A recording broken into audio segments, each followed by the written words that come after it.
Doing? Everybody have a good weekend. We got a lot of stuff to go over. I didn't think I was going to be able to go live tonight because, there's a little hurricane happening in Connecticut right now.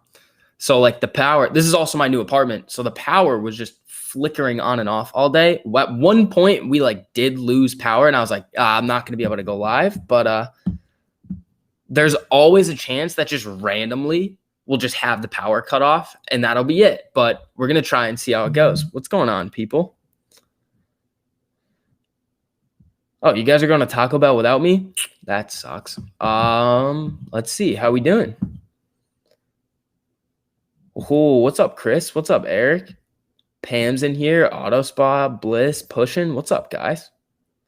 Ooh, 007.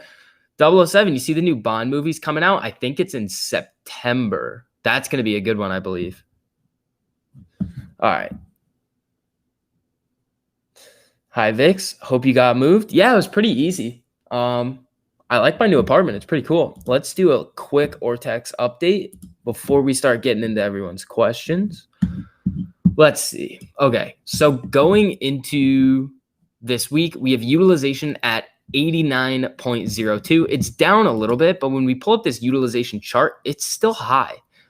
We were on that uptrend for a while. It came back down. We didn't really see a significant price movement to the upside. We did see a decent move up at the beginning of last week. And the fact that we had that big red day, I believe it was Thursday. It was either Wednesday or Thursday of last week.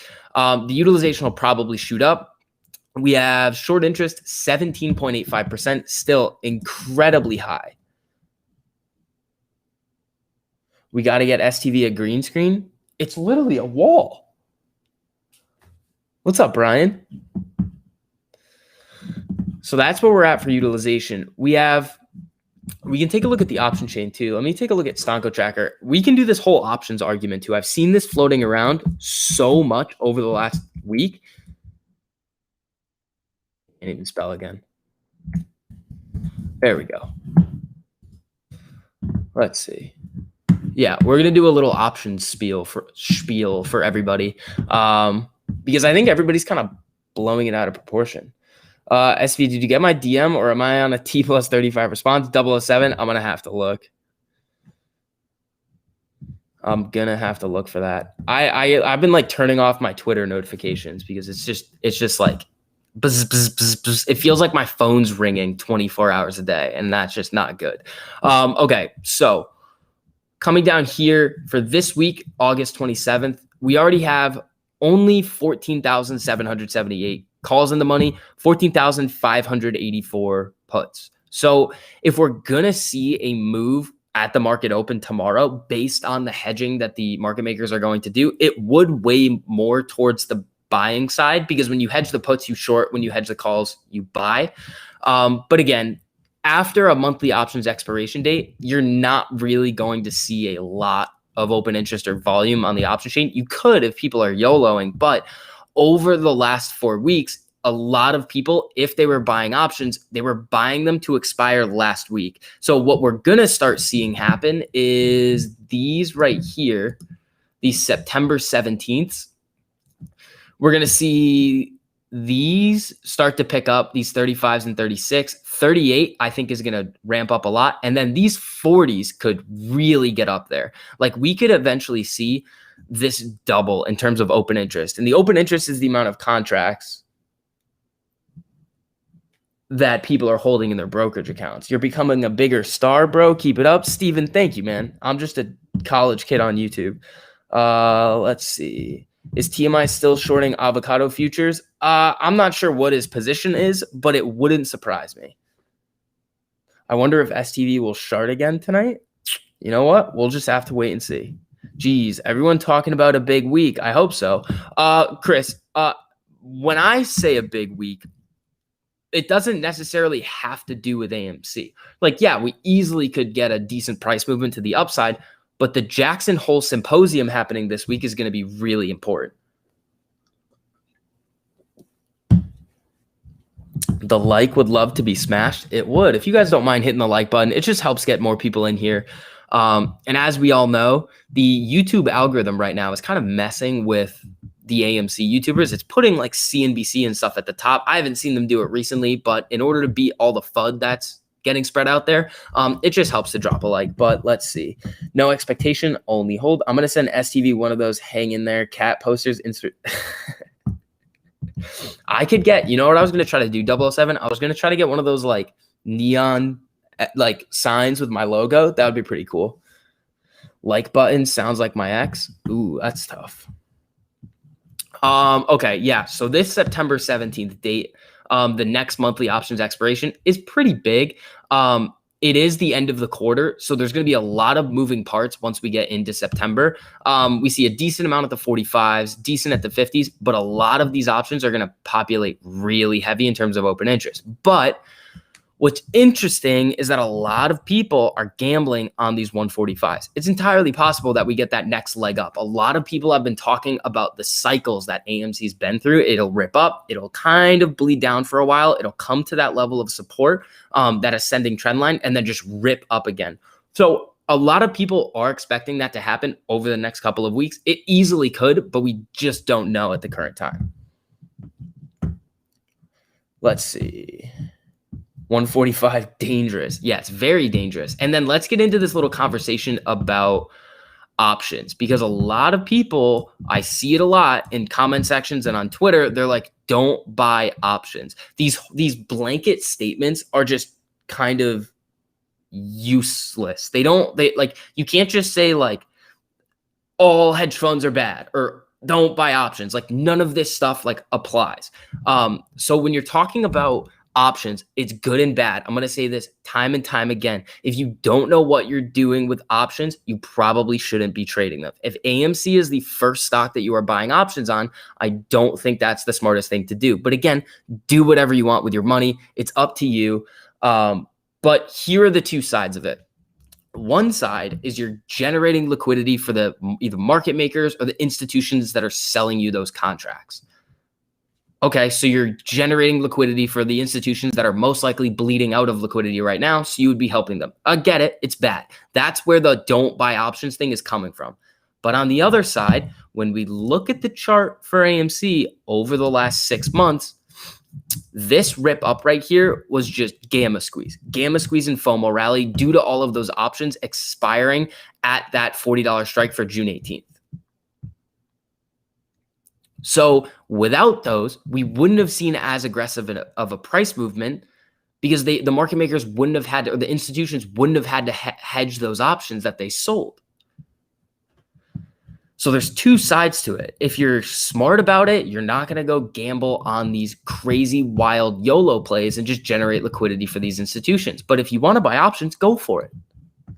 Let's see. Oh, what's up, Sean? Yeah, you could go with Leaps. SPY has been great to play, easy to read. Andrew, that's true. I didn't directly play the SPY, but I was messing around with VXX this week. Friday was weird with VXX. It was pretty annoying. Time to YOLO some mega options. Nah. Nope. What else did we have? We have, the Citadel Melvin situation is pretty interesting. So there are two sides, like people are on both sides of this Citadel Melvin situation, where Citadel is taking that $500 million of the, I believe it was either 2 or 2.5 billion back from Melvin that they gave them back in January.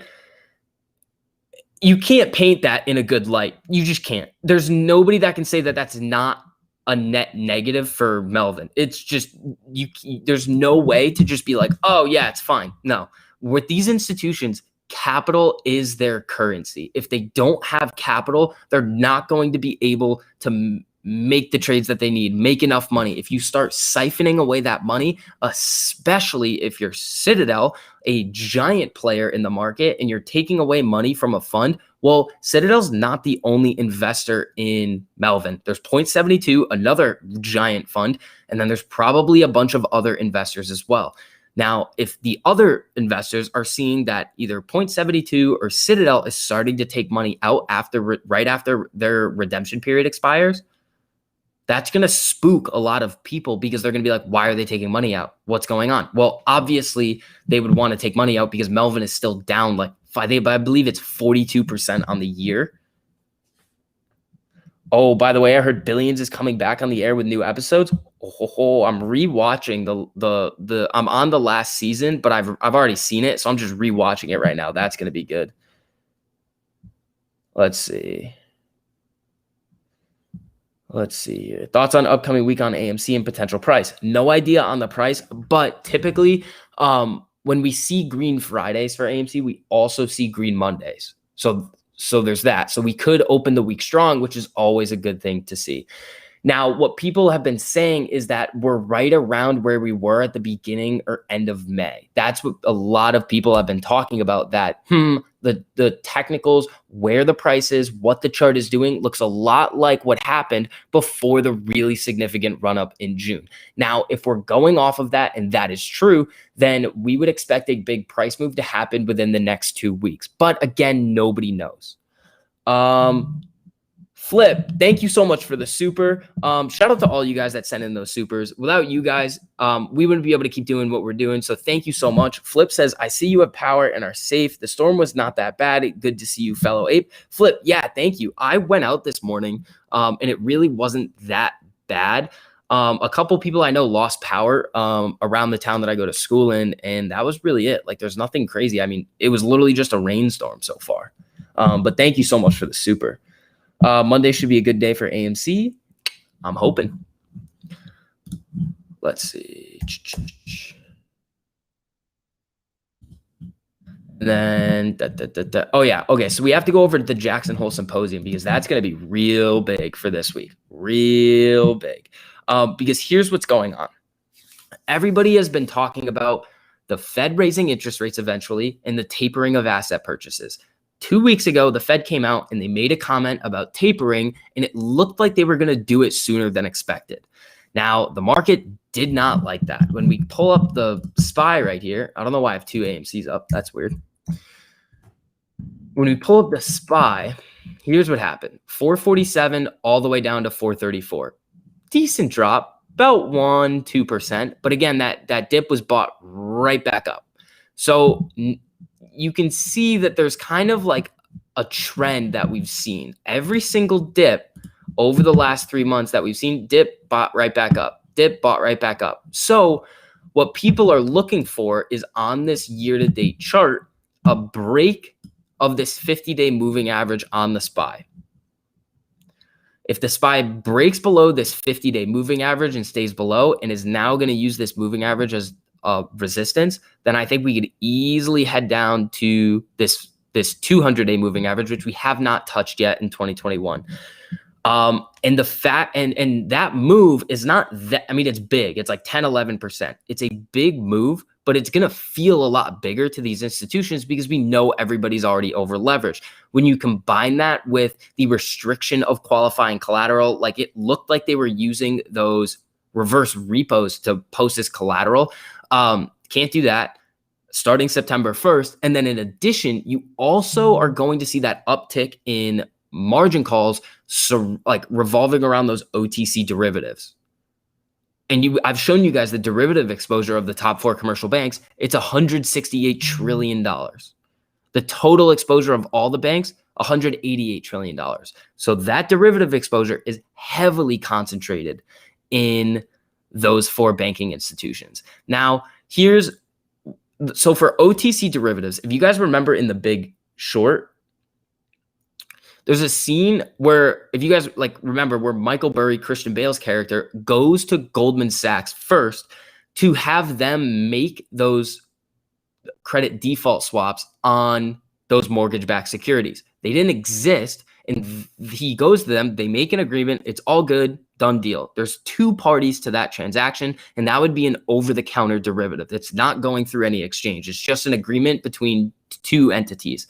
But what this new rule, the new phase 5 margin requirements are going to have is they're going to add an additional party to that. So say Michael Burry's character in Goldman Sachs were kind of messing around and kind of being like, oh, you can not pay us now, or we'll kick the can down the road with the payments, That's fine. They would both agree and it would be perfectly all right. But with the third party in there, they're held to those standards. So there's no funny business that they can do. There's supposed to be, they're probably going to try to find a way around this, but there's supposed to be an unbiased third party that is basically like witnessing the transaction and making sure everything goes okay. So starting September 1st, in my opinion, if we're going to see a big event happen in Q4, starting September 1st is when we are going to see things start to play out. We're not going to see it in the news, but eventually we're going to feel it. And then we have the debt ceiling issue, which is a whole nother thing that could cause the market to tumble. And that revolves around the United States potentially getting their credit rating downgraded. That would be bad. Cardano just hit an all-time high. Sean Zane, no funny business. There we go. Looks like the MACD crossed over, very bullish on AMC. What time frame? I'd have to add it. Let's see. I'll just switch the charts real quick.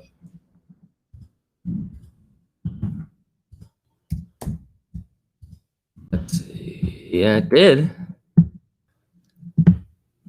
I think the hedges will draw it out to the end and then it just explodes. Yeah, CBR, I've talked about a couple of my theories on what they're trying to do. I think they're really trying to make sure that they can stay in business if they have these wildly over-leveraged positions on one trade, and there's that many synthetics out there. They're just trying to wait it out until they can find a way to make sure they don't collapse. But again, it might just get to the point where they have no choice, and they're going to have to use that SFT program, that new securities lending situation where they can post the securities, get cash, and then cover some of their positions. Thoughts on PFE? I messed around with PFE last week or the week before, and then it like when the market came down that one day, it came back down. So that kind of stunk. But again, if you want to go for it, go for it.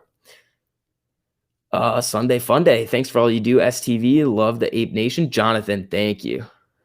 Let's see. What I miss. I know I sound like a broken record, but the fact that everyone knows the market manipulation being illegal is more than 50% of market activity is receiving the most minimal legal action kills me. Chris, yeah. But again, we've seen these giant price moves up. So there's no reason that we can't see more giant price moves up, if that makes sense. It's like if they were able to, if they actually had that much control on what was going on, then they would never have let it get this into the $70 range. It just never would have happened.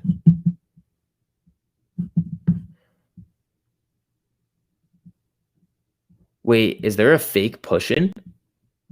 Oh, that would be funny.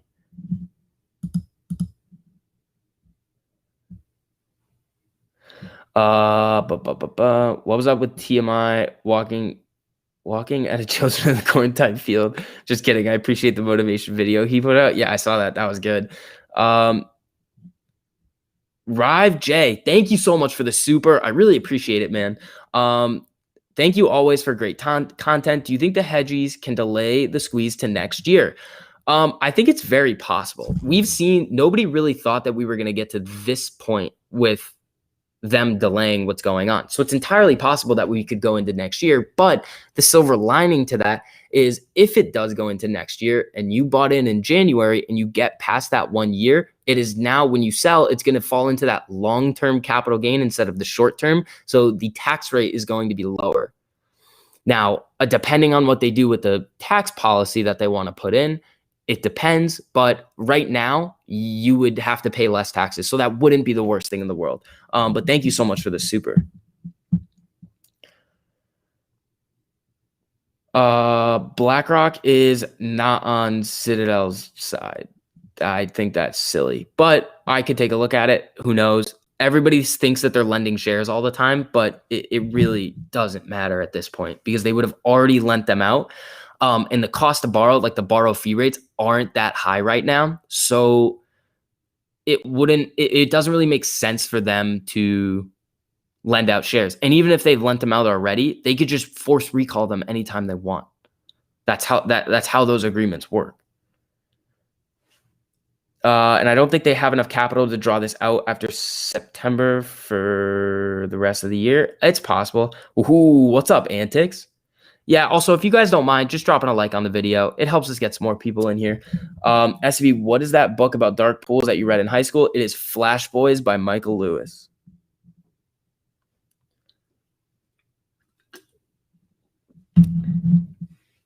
After September 1st, it's going to be harder for them to post collateral. Yep, that's why they are lending them out. I mean, maybe, we don't know. Can I explain the capital gains tax? So short-term capital gains is just going to be taxed to your ordinary income rate, but long-term capital gains is lower. I'm not sure exactly what the rate is right now, but just talk to a tax professional. They'll hook you up. What's the deal with Amazon? I don't know. How will we know when the shorts have covered? Interesting. That's a very important question because there's no like telltale sign that they've covered. We're just not going to know for sure. So the one thing that you can look at is price action and volume. If you're seeing massive rips up and drops and the volume is crazy high, that could suggest that the shorts are covering. But again, you may not know when they've fully covered. Like we could see the volume go over 1 billion one day, go down to 100 million the next day, and then everybody's going to be screaming the shorts have covered and it's over. But again, in the next couple of days, it could rip up more than 100% because the shorts haven't fully covered yet.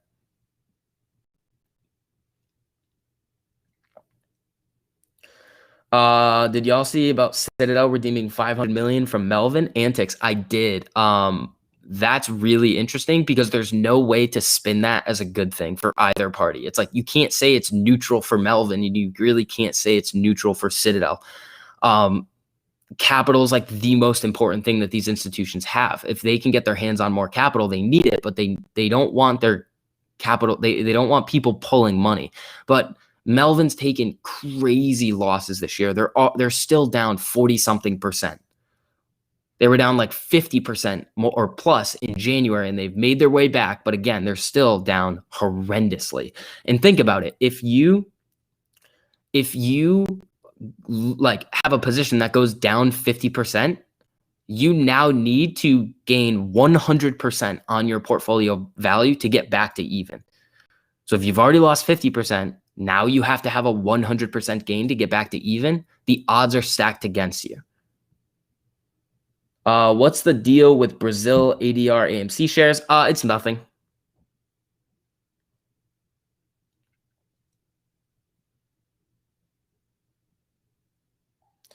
It was their profits from their $2 billion investment. They gained 25% in Q2. Justin, either way, they pulled it.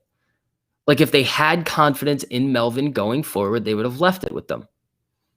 And if Citadel needs that money, the 500 million for something else, that's not a good sign for Citadel. So again, there's no way to spin it, in my opinion, where it's neutral for either party. Let's see. Marge will be the new Karen. Yeah. Hedgy sweating everyone they lent money to. They need that money to sustain their portfolios and to have insurance. Who is their insurance? That's funny. What was the dark pool percentage at 67 when it ran up to 72? I don't know how I would. That's an interesting question. It was probably still very high.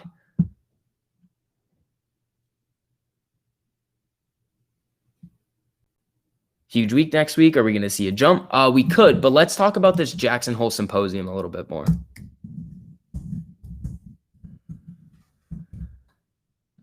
This is the first link. Let's see. Traders this week are poised to focus. Virtual appearance. Yeah, so Powell's going to issue a statement on the 27th, I believe. So we see here the event which takes place from Thursday to Saturday this week is set to serve as a forum for more discussions around Fed policymakers' plans to announce and implement a shift in the central bank's monetary policy stance. If they shift it, the market is not going to like it. But the thing is, here's the weird thing that is kind of the wild card in this whole situation with the market and the Fed. The Fed has just pumped everything over the past year. And that's why the reverse repos are skyrocketing right now, because they've kind of overcooked it. But they're not going to, like, the Fed has a history of just like completely royally screwing things up and telling everybody that it's fine. Specifically 2008. They were like, yeah, everything's fine. We don't see that much of a risk. And then like a week later, everything came down. So what we really need to think about is, how far is the Fed willing to go to keep everything artificially propped up? How far can they let inflation run? How much can they keep buying assets? In terms of like, are they going to taper? We don't know. That's the weird thing. That's kind of the wild card that we don't know. They could just keep pumping this for a while, and then we would just not have that correction. But again, when it does come, it's going to be that much worse. So it's the same thing that the hedge funds are doing with their AMC shorts. It's very similar to what the Fed is doing with the, what do you call it?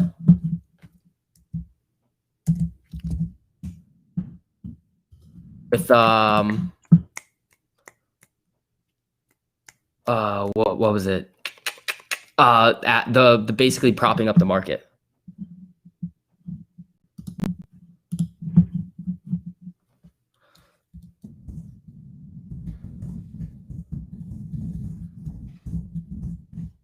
Hold up.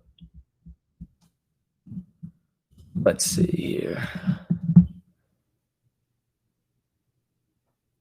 Dude, where's your mic placed at? You can hear all kinds of sounds. Okay, so here's the thing. I don't actually have a desk right now. That's probably what it is. It's me like moving stuff around. This is literally like, so I ordered a desk and it didn't come in time, but it's like one of these folding tables that you would use for like a picnic or beer pong. So I'm getting a desk soon, but like the rumbling around like that, you're probably going to hear it a little bit.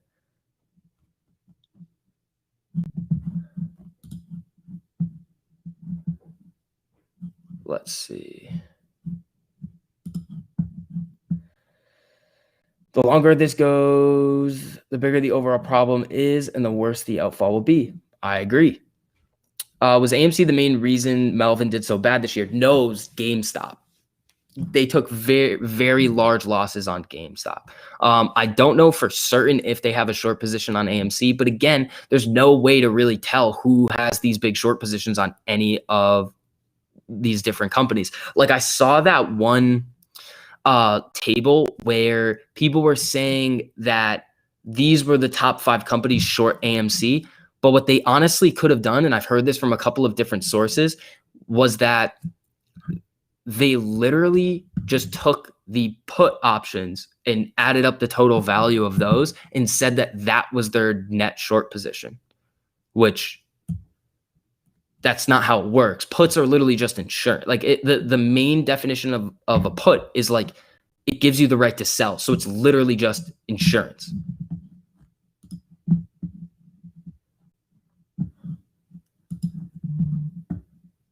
STV out here just slumming it up without a desk. Yeah, I mean, you know, it's not, it's literally me moving stuff around. You have so many different backgrounds lately, obviously hiding from Kenny's assassins. Hey, if I move around a lot, they can't catch me, but I am in the same spot. I'm going to be in the same spot for a while now.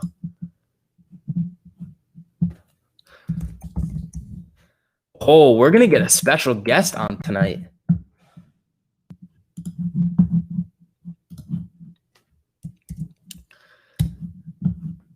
This is going to be real fun. You know how we were talking about earlier, the technicals in terms of the patterns that we're seeing with AMC?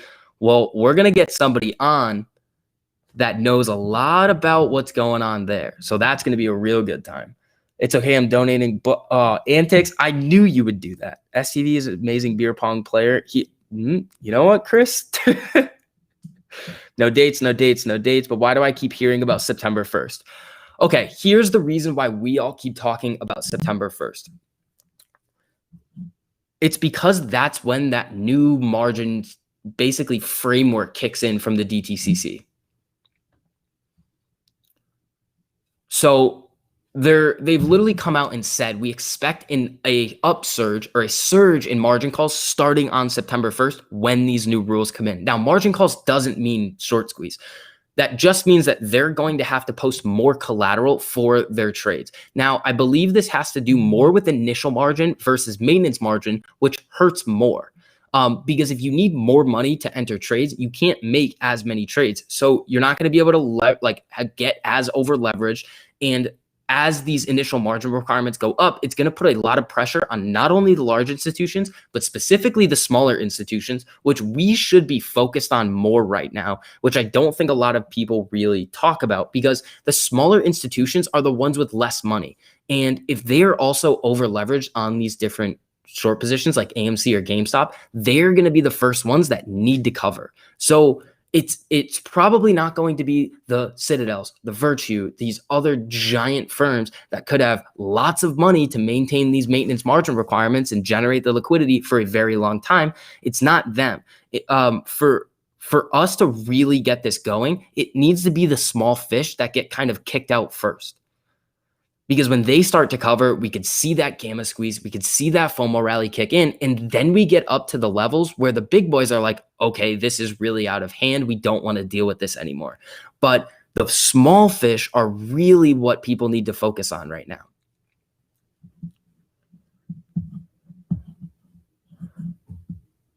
It's not Matt.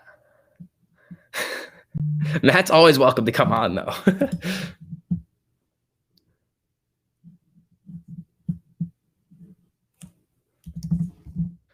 All right.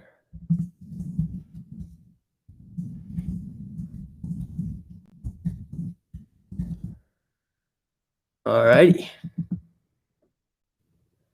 Kringle is awesome. Kringle is a good hedgie. It's not 007. Is that why they call them small fry? No, but here's the thing. So when you think about this, like everybody knows that some of the main reasons why a lot of these institutions were able to kick the can down the road is that they have so much liquidity. Now, when we think about what happened in June, let's go back to Ortex right here. So utilization right here, I hate when it does this. All right, we'll just use the utilization. So this is going to be an easier way to represent this. So the utilization, which is the amount of shares that institutions are willing to lend. I keep shaking this table and my monitor keeps shaking and it freaks me out. So the utilization, 99%. Then we see it drop all the way down to 77 on June 11th after this big run up. So here's what, yeah, everybody says shorts haven't covered. The majority of them, like the big short positions or the new short positions that have come in, haven't. But there are short positions that have been out there for a very long period of time. Look at the average days that the shares have been out on loan.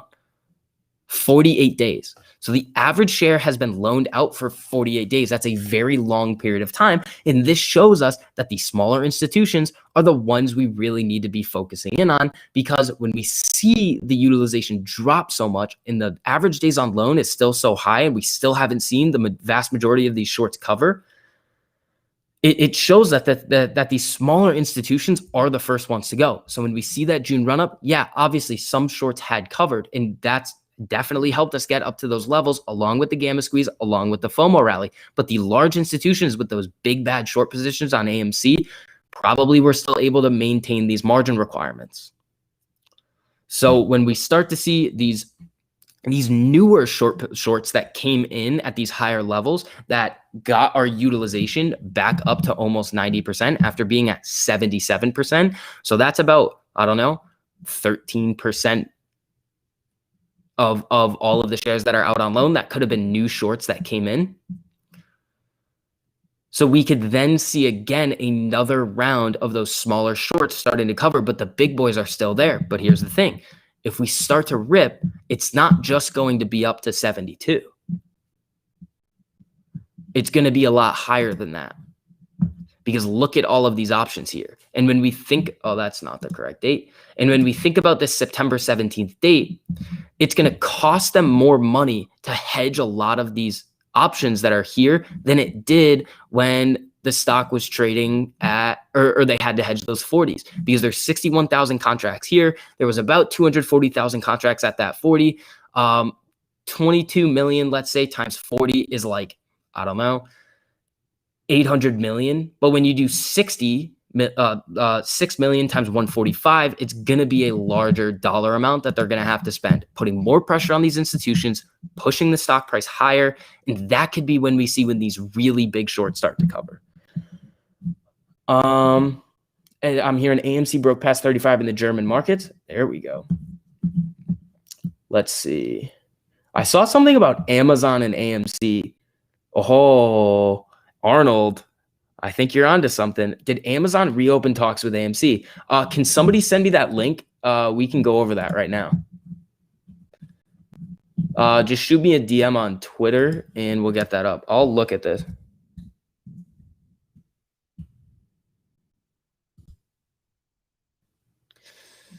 Yeah, I'm not seeing anything that Amazon reopened talks with AMC, but SCV, where's your water jug? It's right here, guys. Don't worry. I brought this with me. But yeah, that's really important. If somebody actually has a link to that, let's get on it. Can you discuss what volume might look like during the squeeze? I'm thinking of what indicators will be relevant when considering selling. Okay, this is a good question. So for GameStop's, that's not really going to help us, but for AMC's big run up back in January, the volume on the day that trading got halted, like the buy button got cut off. So during the day, the volume got all the way up to 1.2 billion. And remember, AMC didn't have the same amount of shares out circulating in the market that they do right now. There were less shares. So there's less of the supply that is getting circulated around more times. So now these total shares is like 493 million, I believe.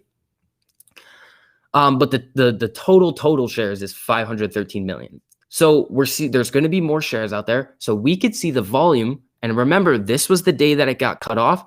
This could go as high as, I don't know, 2 billion, 2.5 billion, 3 billion. It could go absolutely crazy. So that could be a real good indicator.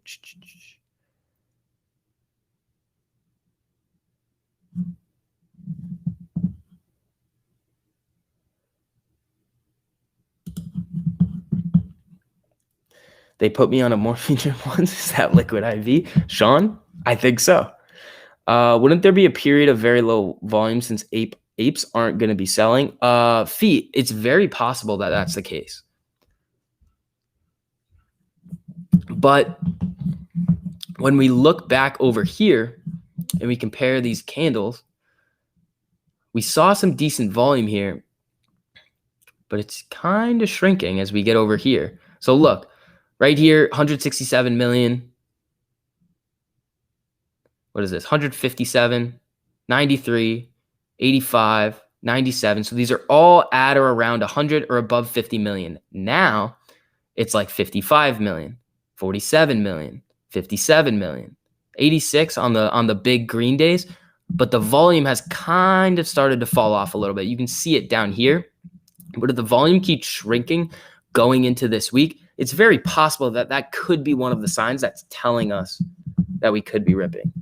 What's hilarious is that hedge funds are so desperate that IWM is 60% shorted.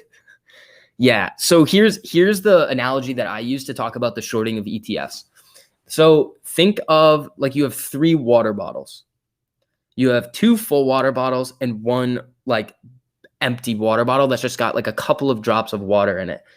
So the full water bottles represent actual shares of AMC in this, and the empty water bottles represent the ETFs. So imagine you're really thirsty in a desert somewhere and you need to get water. So you're going to drink the 2 full bottles.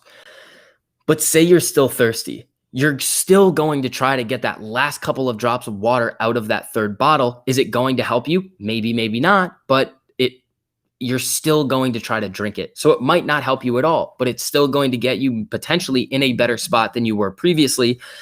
And it might be able to delay the time which you're going to die of dehydration. Like a camel. There, you're right, Sean. Is volume down because we are all holding? Could be. I mean, on the big green days, we do see a lot of people start to buy in. That could be day traders coming in. There's another argument about day traders as well. I see it very similar to options. It's like day traders and options are just going to add fuel to the fire in the direction that we're going. If we're starting to rip up, day traders are going to buy. We're going to see more volume, and we're going to see more buying volume at that. They're going to be more willing to step up their bids to basically get their orders filled regardless of what the price is, and that helps to push up the actual share price. But if the stock's going down, those day traders might be selling. They might be taking out short positions, but it just helps funnel the way down. It's the exact same thing with calls and puts. It just adds fuel to the fire. I don't think there are hedging options because they know they are keeping the price down. The argument against them hedging options is that they know they have an idea of how many options are actually going to get exercised. So they don't think that they're going to need to buy that much. But again, it's not just like, let's just say I'm like working at one of these market makers and my job is to make sure that they are what's called delta neutral. So they're directionally neutral on any price movement on the options that they sold, meaning that they either have to short to basically hedge those puts or buy to hedge those calls.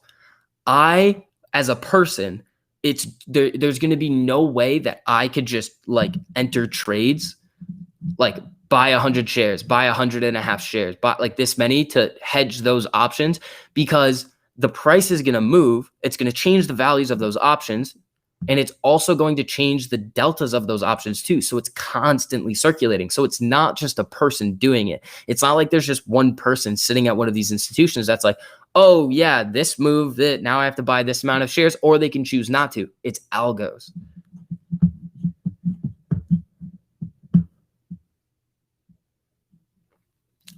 There is no crystal ball here as far as price action. This could explode any minute like it did in January and June. Just buy and hold. CBR, I agree. Will this take months at this point? M. Connolly, it's very possible.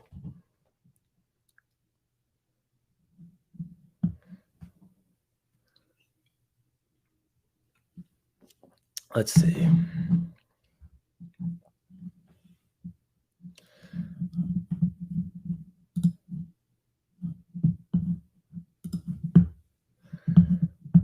Sean's thirsty. Sean, you're always thirsty, dude. You can't even. I see. What do you think after the squeeze that AMC finds new true level bottom? I think it's going to be above its fair fundamental value, because what I've talked about before is that I think that after this, AMC's price action is going to be jacked forever. It's like after the first squeeze, AMC's price action is going to be volatile forever. It might get less volatile over time, but I still think that the first 5 big price moves for AMC are going to be wild. Because here's the thing. We're going to see the initial MOAS or big short squeeze. The stock's going to rip. Now, there's going to be a lot of other institutions that see that. They know there's a squeeze happening, and they're going to be like, oh, yeah, the stock's going to go down. There's money to be made. Let's short it. So then a lot of these institutions pile in again, and they short it all the way back down. So AMC could eventually get even more shorted than it is right now. It's very possible. And then eventually those shorts push it down to a certain level where they feel that they can cover. They're like, yep, we've made enough money. They cover, the stock shoots up again. Then it comes back down and the same cycle happens. And you know why I have this idea? This stock right here, Overstock. This is the stock that I compare GameStop to a lot because of the NFT crypto. Over the last 5 years, look what's happened. Rips, comes back down. Went to 89, came all the way back down to 2. Ripped to 128, came all the way back down to 47. Up to 111, came back down. Up, down. That's what I see for AMC. So it's entirely possible that if Shout out to Joe Rogan. It's entirely possible. I think it's entirely possible that after this big price move that we're going to see initially for AMC, it's going to do something similar to Overstock. So if you plan on owning AMC forever and the stock gets pushed down again, well, there's just another opportunity for you to make some more money on this company. You need a sample deck where you push a button and it answers the questions that are asked 100 times per live. Yeah, I mean, that's kind of our job, just to answer questions. Jakeem, thank you so much for that super chat, man. I really appreciate it. Not sure if there's just a shift in the ape community, but I'm not seeing the 100K or 500K or bust videos too much these days. Did something change? Well, I can always make one, but again, it's more like it's more of, at this point, I think people are essentially thinking, yeah, we know they've messed with it so much. Like, not only just AMC and GameStop, Overstock, Volkswagen, we know that they've messed with the entire market. And as Trade Spotting says, it's like we're never ever going back to reasonable land. So when we're thinking about what's going to happen in the highest price, I think people are more on the side of no price targets, no dates. It's going to do what it's going to do. So I think that's where a lot of this is coming from. I think a lot of people are like, yeah, like it could easily go to these crazy high levels if there's that many shares out there. But I think people at this point are like, well, we've done the research. It's going to go as high as it's going to go. And that's where we're at. I mean, we've seen the bots come in. They were like, oh, sell AMC at 100. And then they were like, oh, sell AMC at 300. It's like, all right, guys. So those bots are stepping their like floor up. But at the same time, it's like, it doesn't, like, I don't know. Do those like 100K, 500K like posts or videos like really change anything? Like, no, not really. Ben Levine, thank you so much for a super. Did you watch the diamond mining company thing? I did. That was crazy. So there was this diamond mining company that Ben sent me that essentially SEC used as a sting operation on a lot of these funds.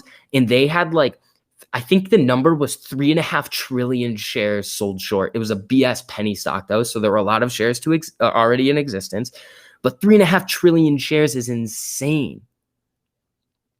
Ben, that was a really good video. That was crazy.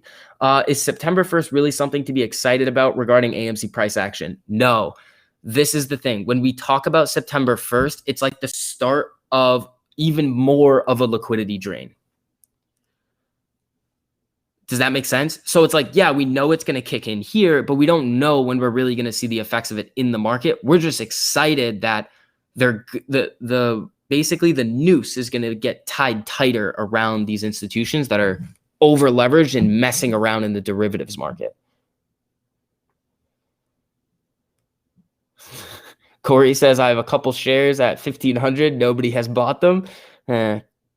Corey, I'm not gonna buy them from you right now. Sorry, buddy.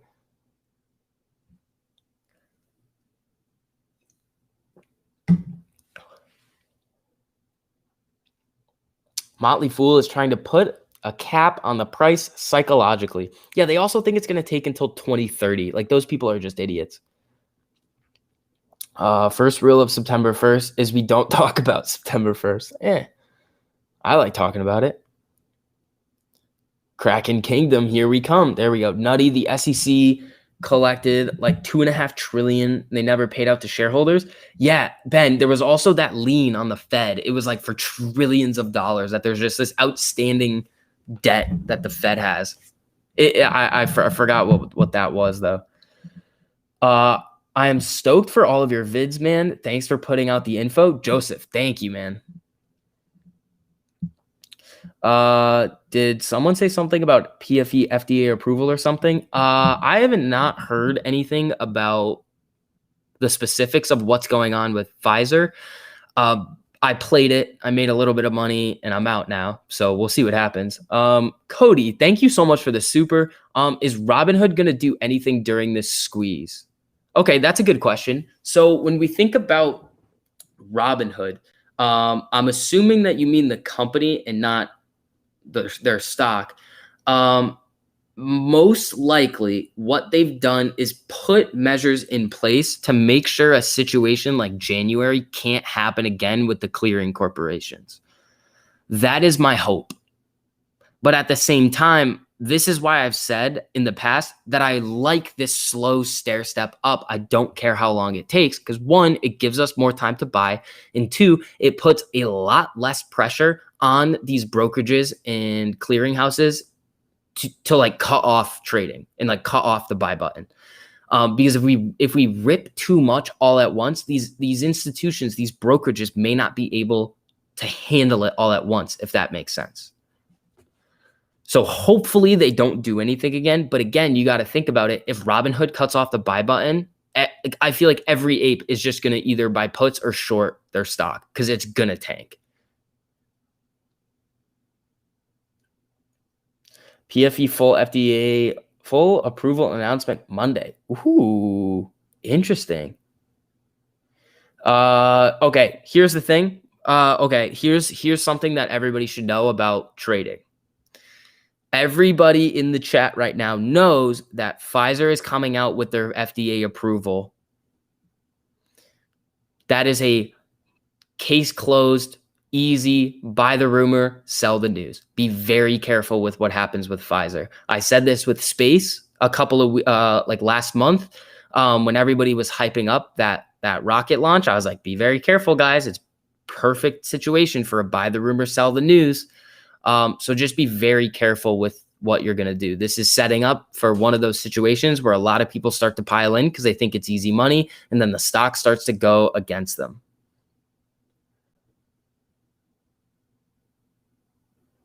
Have you looked at the 13F filings for GME and AMC? Yeah. Citadel sold a bunch. Renaissance went nuts with their most recent position. They tripled it and sold 75% of Tesla. BlackRock bought more. I believe Vanguard bought more. Citadel, I believe, upped their put and call position. That's what I saw. I saw some people reporting that they sold their options, but it didn't look like that on the Fintel report. God, if SCV read any of my messages about OCC requirements in crypto, but every single one he has missed, and I'm swing trading, so half busy right now. M. Crees, good luck with your trades. Let me scroll up and see if I can take a look at that. Renaissance did go ham. M. Crees. Are you talking more about a like they're farming liquidity?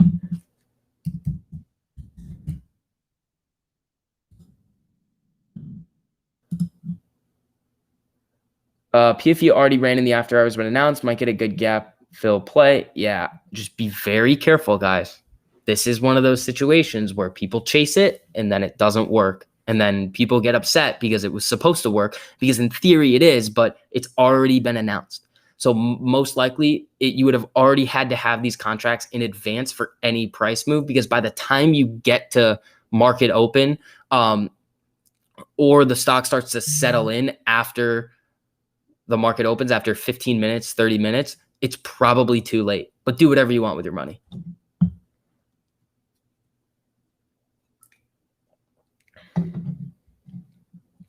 Ho, what's up, TMI?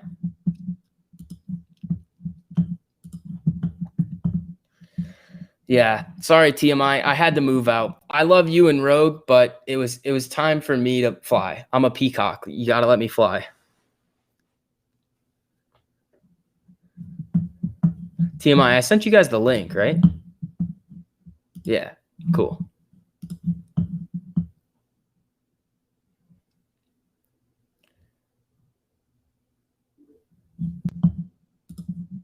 Ho. All right, guys. First special guest of the night. I think a lot of you guys know him by now. This is also going to be my first time meeting him.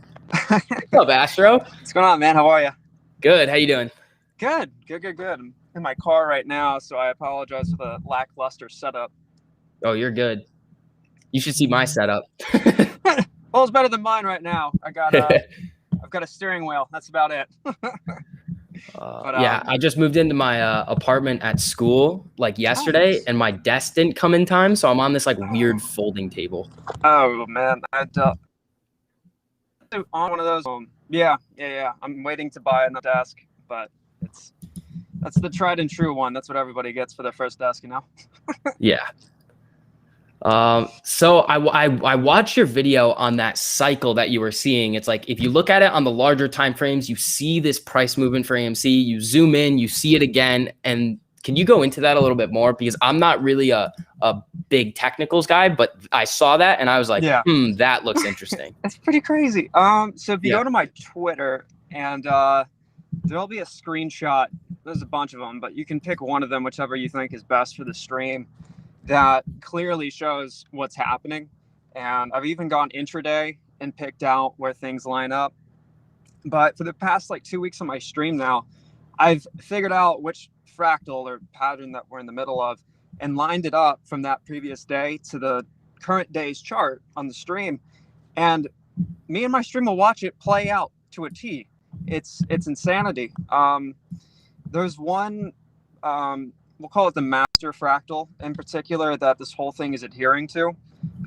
If you zoom out from January 21st-ish, and then go to have the other side of your chart go out to May 27th, right before the big run up. That's my birthday candle. Right? So yeah, there it is. Yeah, it's that right there. And depending on the time frame that you pick, you'll see new ones pop up and other ones go away. And basically what it is it's the same pattern repeating itself. And the way that I try to analogize it is, you got a bunch of people watching the stream right now. For all the people watching, if you select your resolution, right? If you select 240p, which I hope you don't ever do, but if you do that, you'll get less pixels, but still the same image, right? But you have chunks of pixels. As you advance in resolution, you start to have more and more pixels and more clarity. That's how you have to think of how your chart interval works. If you're on the 1 day or the 15-minute, the takeaway there is that it's the same image, right? But you're just adjusting your granularity. And for each of these, depending on what level of resolution you're at, you'll find different fractals for different time frames. And the grand takeaway, we'll call it, is this thing is clearly in some form of loop. And depending on what time frame and what time window you're selecting from, it's blatant manipulation. It's blatant control. I don't know what is able to allow for these mechanics in the background exactly. I'm a firm believer that there are no more shares left. Whoever has the true authentic shares are kind of like siphoning them out, such that there's there's room for the thing to still move around. But I don't think that there are any legitimate shares left. It's just a damage mitigation tactic, we'll call it, for until. Yeah, I think they're trying to figure out how to honestly just stay in business, because if they go down big, they're done for forever. They can't go to a new round of investors in a capital raise and be like, hey, can I get some money? I know I lost a bunch of money to these people on Reddit last year, but yeah, it's amazing, isn't it? You have to remember, one, how much money is in all of this, right? Just for context, the number billion with a B doesn't sound like all that much when you're stuck listening to it all day. But the number 1 million, you need 1,000 millions to make 1 billion, right? You need 1,000 billions to make 1 trillion, which also means that you need 1 million millions to make 1 trillion. That's the magnitude of funds and financial numerology, we'll call it, that's going on here. And then you have a bunch of people from Reddit who just kind of decided, hey, I like the stock, I'm going to buy it, Yeah. And it's totally flipped the whole entire thing on top of itself. And every mechanic that hedge funds and banks and, whatever echelon of financial know-how you want to put into that, they all just, everything they had set up to prevent going under has been dematerialized because people realize that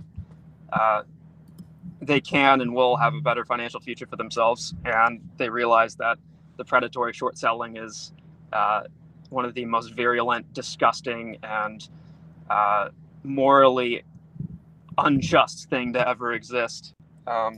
Amen. So yeah, we got TMI in here too. What up, buddy? Oh my God, man. Nothing much, chilling. So I'm actually looking at this, and I wanted to speak to you about it. So when I saw that that you're on the live, I was like, all right, well, we'll save the digging for later. We'll just jump on now. So when I'm looking at this chart, and I'm actually looking up the very last variable here, you have it in the yellow triangle. It seems like from June 1st to August 1st, it's been suppressed, right? Yeah. Yep. As if there's been a longer extension than there was previously. Sure. Do you equate this to also potentially resulting in a bigger run-up or a faster run-up, more explosive run-up, or how are you taking this? So I was trying to save this little detail that I'm about to say, but I haven't had time to get around to it, so I'm just going to say it here. Wait, so this is some breaking news. Here we go. Yep. If you look at the part of the cycle we're in now for AMC and compare it to GameStop from, I think it was December 19th all the way up until January 20th, you're going to see they look the exact same. If you don't remember what happened shortly after January 20th, going into January 27th and 28th for GameStop went from what was it, roughly $50 all the way up to $550, give or take. I think that's where we're headed.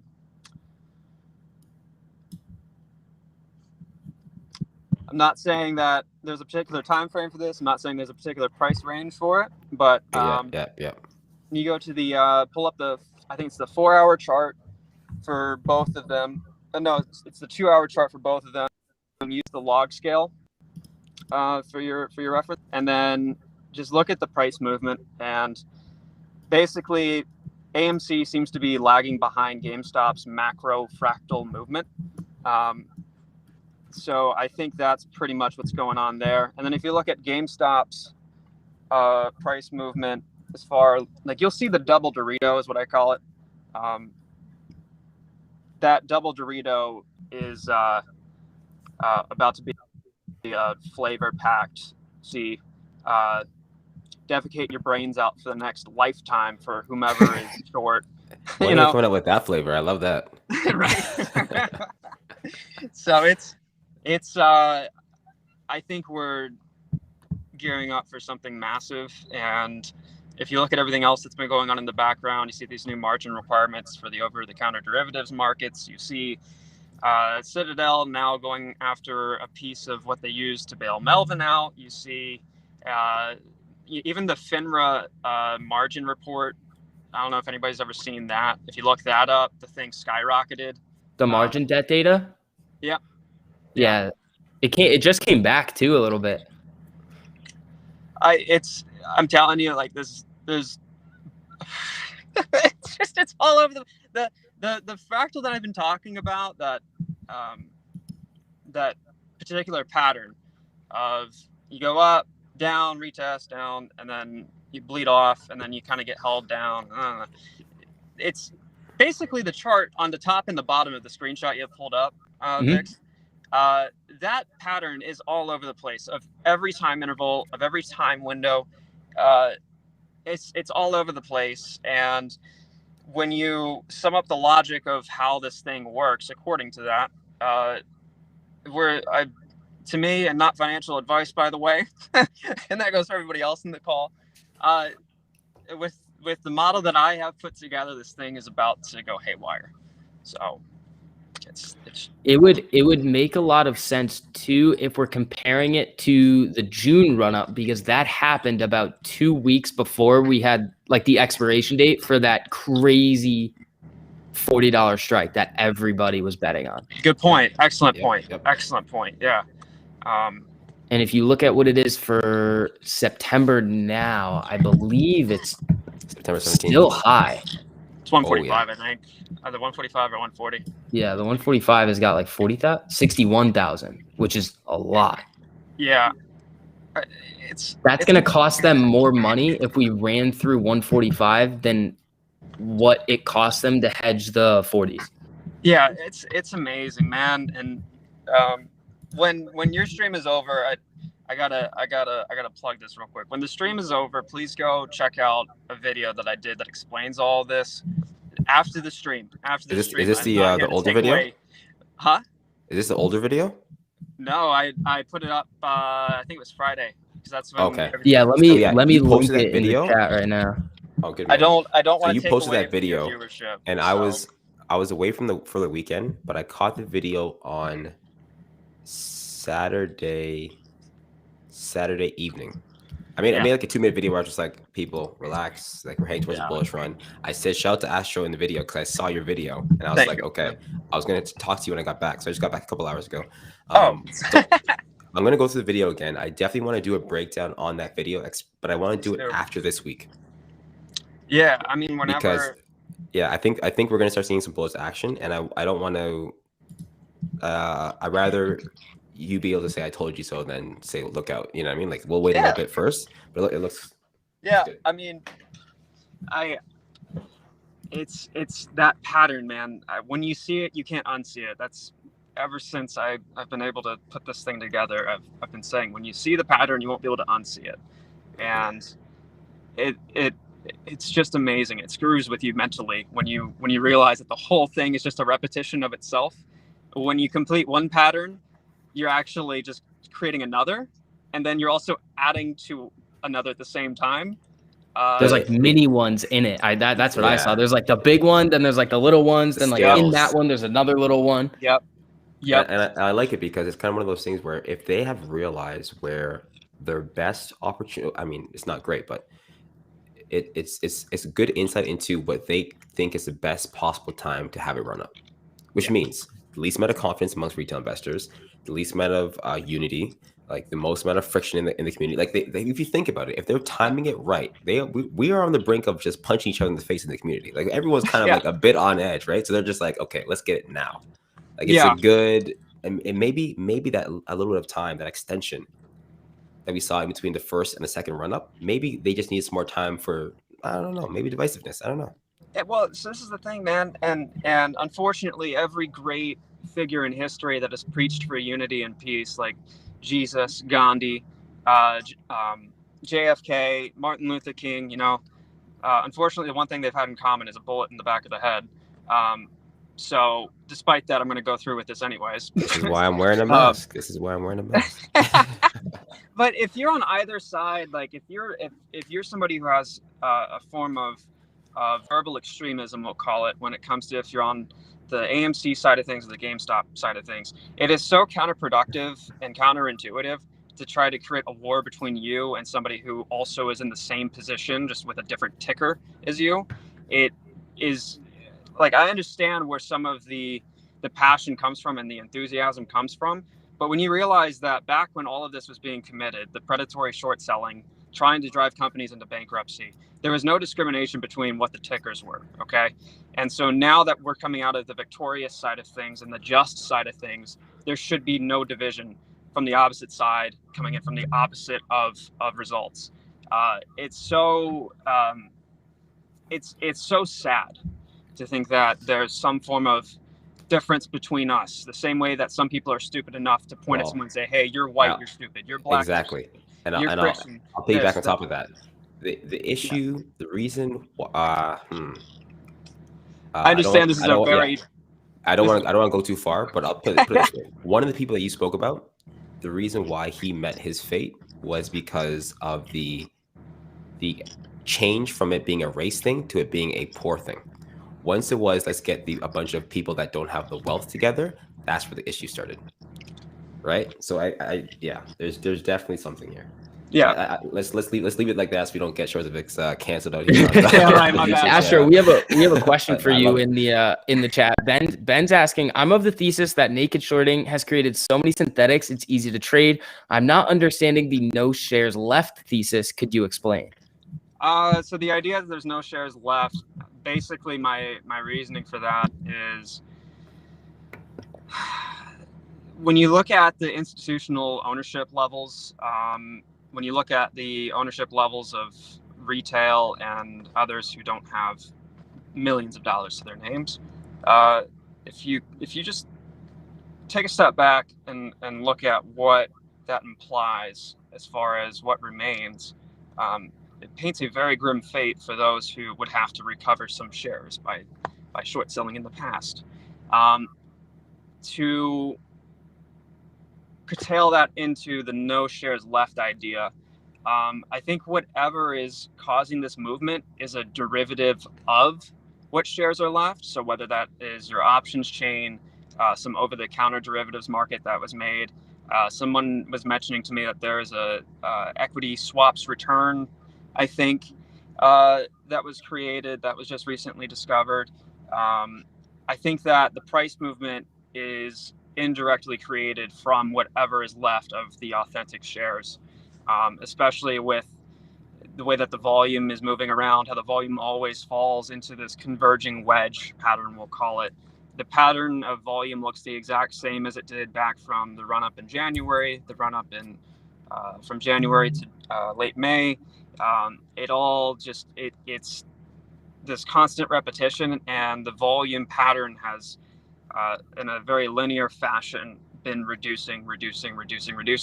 And I think that whoever has the last of the shares, whoever has the prerogative or privilege to create more shares, in theory, from bona fide market making activity, whatever the mechanic is, I think that it's basically created the shadow of what to me appears to be the lack of shares in existence.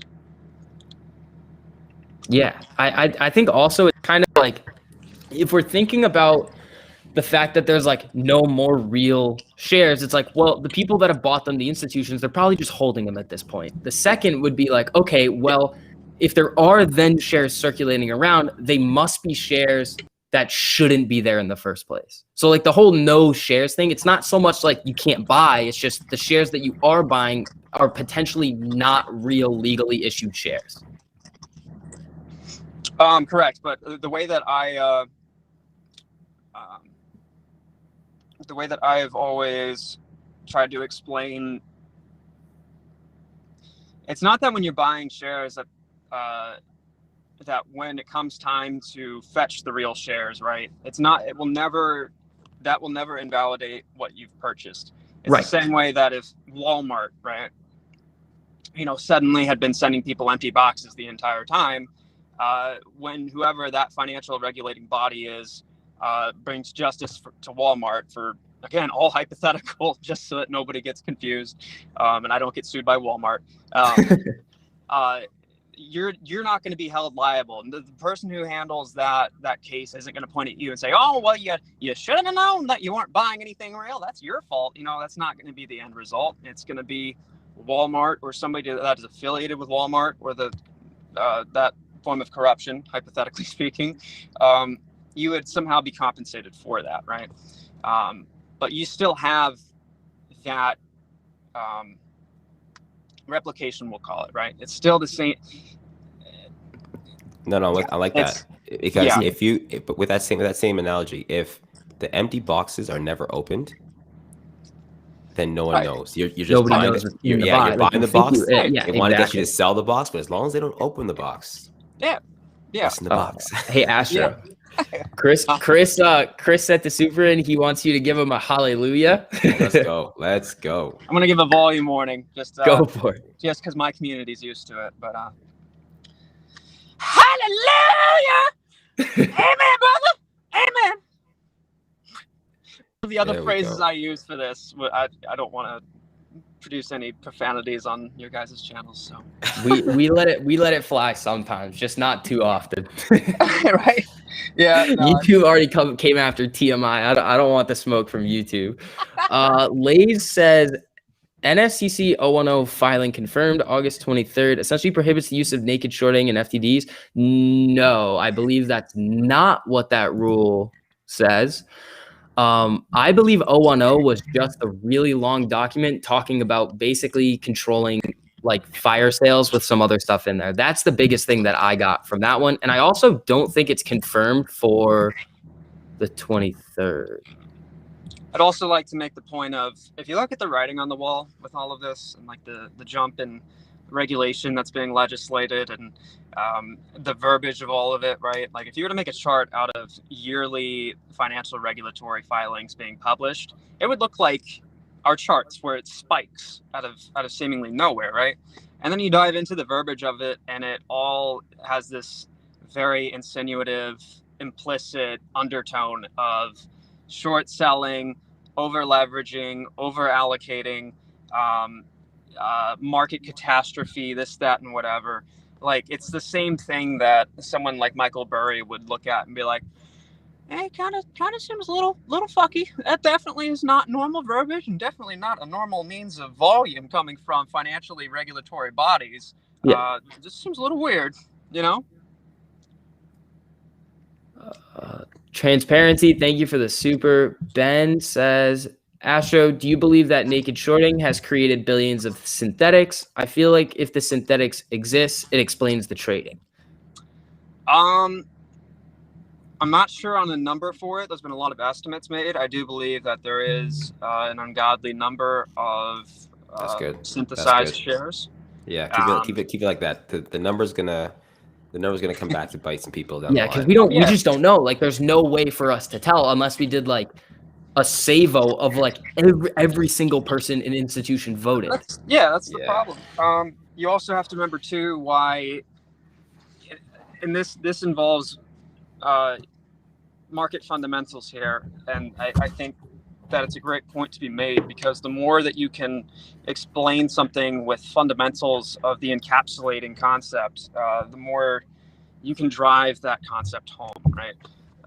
The reason why inflation doesn't hurt as bad as deflation does is because when you inflate the value of something, you're creating more of it. And if your demand for that remains static, because you now have more supply than demand, that curve that happens when you intersect supply and demand, that's the derivative of price. Price is the derivative of that. So as you move that demand curve over, you're also simultaneously reducing your price, right? Well, the reason why deflation hurts more than inflation does for anybody involved in that financial system is because when you deflate the value of something, right? And not that means the value is going down, it's going up. Is because when you deflate something, you're pulling, it's like trying to drain the ocean through a coffee straw, where because you are now increasing the value of the intrinsic financial instrument, anything that has been leveraged on top of that also experiences the same. And as you are now removing supply while demand remains static and or increases, that financial friction that occurs is so much more painful, because deflationary acts typically are much faster than that of inflationary acts.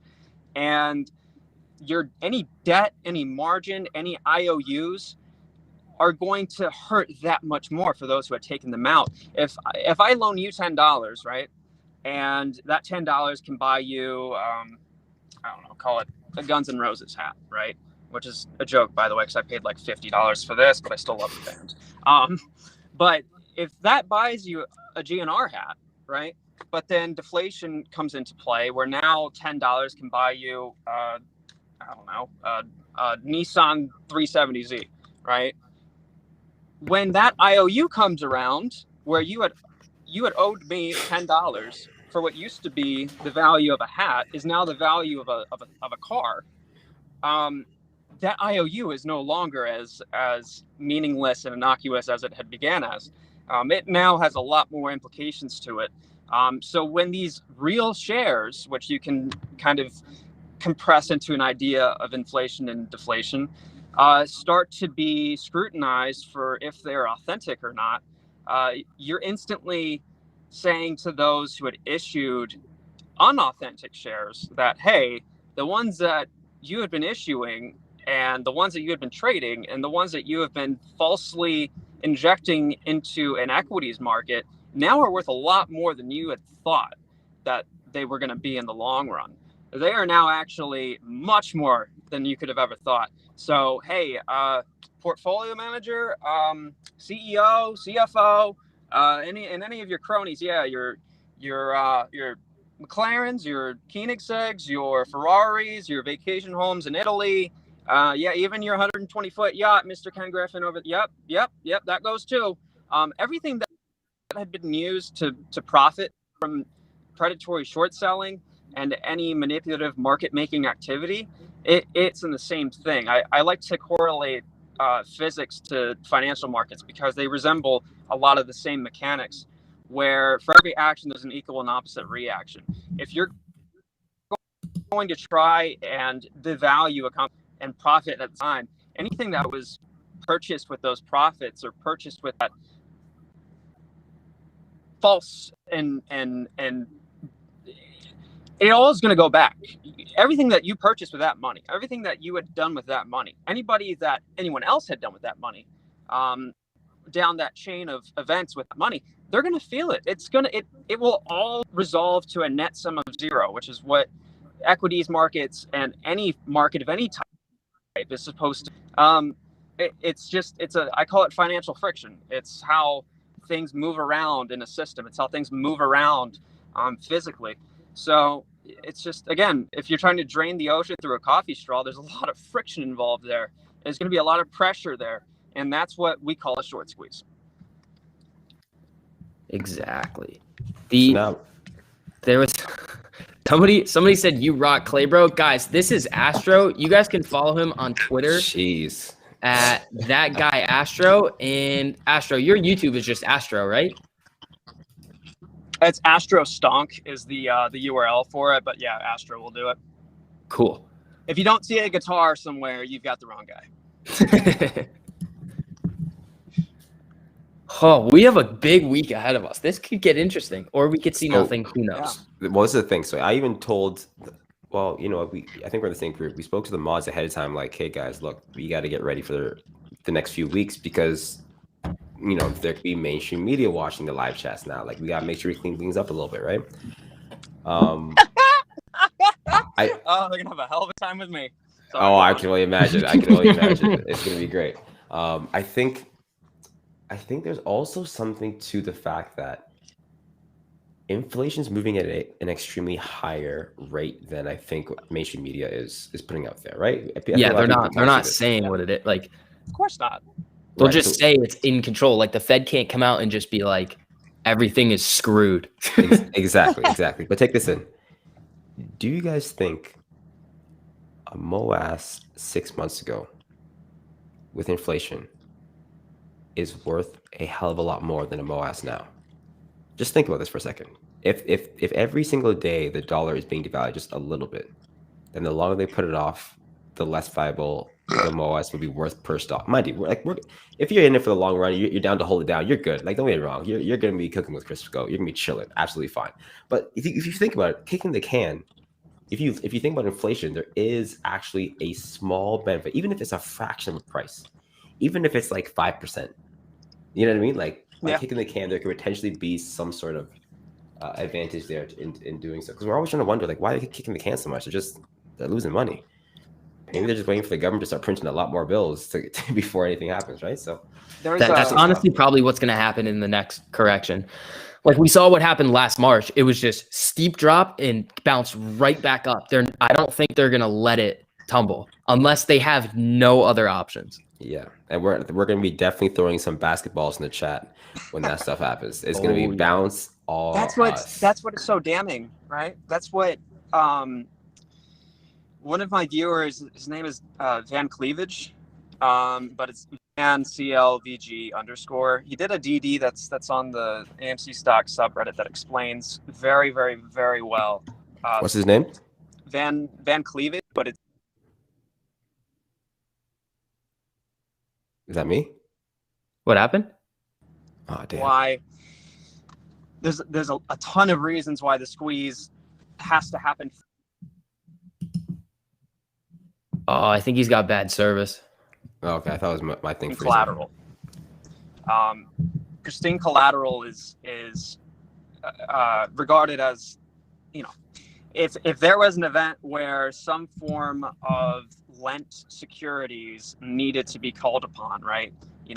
If you lend me 10 shares of AMC, right, or anything, a contract, an option of some sort, whatever it is, typically you're going to also put up some collateral. I'm sorry, I would put up some collateral if you're lending it to me, such that you have something to fall back on in the case that I default, if I can't come up with it by the end of the agreement. So in the big boy financial echelon of things, there's what's called pristine collateral, which are treasury bills. Treasury bills are pristine collateral from the United States of America. It's a note that says, hey, we can't give it to you right now, but when we can, here's $10 million, right? And typically these are used for deflating economies, right? Because it's acting in reverse of injecting money right away. Instead of front loading the problem by injecting incessant amounts of raw cash, it will instead say, hey, so-and-so, give us $10 million. Here's a treasury note for it. You will have your $10 million back by the end of this agreement. And at the same time, we'll give you some interest. This is what's called a bond yield. Right now, there's a massive shortage of that, right? And this kind of ties into a theory that I have that revolves around how the whole entire GameStop, AMC, ticker here thing ever became to be, which is something I'll get into later. But there's a shortage of pristine collateral, and it seems as though that those who are caught in this little thing have been putting up pristine collateral as a means of securitizing their loan of stock, of cash, of whatever it is. And that's part of why you see the reverse repo markets going as crazy as they are right now. So you have simultaneously a short squeeze happening on the concept of pristine collateral. Well, how could that have ever happened? I love this. Just really quickly, guys, just a caveat. Nothing that's said here means we're going to see a short squeeze next week. Nothing that's said here means we're going to see a short squeeze in the next little while. We're potentially speaking about some bullish price action coming up in the next little while, but that's it for now. That's it. Yeah. Let me hit a couple of these supers. Ben says, if I can buy a share, then shares exist. If it's synthetic or real, it doesn't matter. I own it, so shares are, quote, left and available in my opinion. Gotcha, Ben. And then Kevin, thank you so much for the super. If apes reinvest in the market as everyone liquidates, you'll see, forget the stock market. Here's blank articles. I'm here for it. Kevin, who's going to do that? Probably Motley Fool. I love that. I love that the freaking most. We're going to see distraction type articles saying, leave our assets alone. Let us buy them up and raise them ourselves. Yeah. They're just like, they're going to be like, here's this Earth 2.0. No, actually, Earth is the most deadliest planet to ever exist. I hate Earth. Earth has had the most deaths in the past 2 billion years than any other planet combined. Obviously, Earth is something you should short sell. Sure, Earth is not. Did you see the investing platform where you could buy real estate, but it was like an online thing? It was really weird. Yeah, if you want to buy real estate in my head, you can pay me for that. Yeah. What's his name? I got to jump in a second. From the Fool? From what? From the Fool? Are you talking about the columnist from the Fool? Yeah. Yeah, I was going to say you own a spot in his head. Oh, I live rent free in his brain for sure. This week I'm about to We all own in freaking Gasparino's head. Yeah. Oh boy. Well, there's so much space in that thing. It's empty. Yeah, it's all empty. If the price hits 100 a share, would that start the squeeze? If not, what price will start the squeeze in your opinion? We have no idea. When the stock was trading at $5, people were like, oh, if it gets to 40, it'll maybe do it. It went to 77. We came back down. So we really have no idea at what price is going to trigger like the big shorters to cover. Like what I said earlier in the stream, I'm more focused on the smaller institutions who are like, in terms of like assets under management, who are over leveraged on their short positions, because those are going to be the first to go. It's not going to be these giant institutions with huge short positions, because they're going to have so much capital to just maintain these margin requirements and keep kicking the can down the road. But it's going to be those smaller institutions that the price is going to get to a certain point. Their firm can't handle it anymore. They're going to cover. It'll cause another one to go, and the price will just keep stepping up. And then we also have FOMO. We also have gamma. And that could get us up to the price levels where the big institutions are like, all right, we've had enough. And then that's when we see the big rips. Yeah, like GameStop got to above 400. That wasn't the short squeeze yet. That was gamma squeeze. That was FOMO squeeze. That wasn't the short squeeze yet. So I wonder.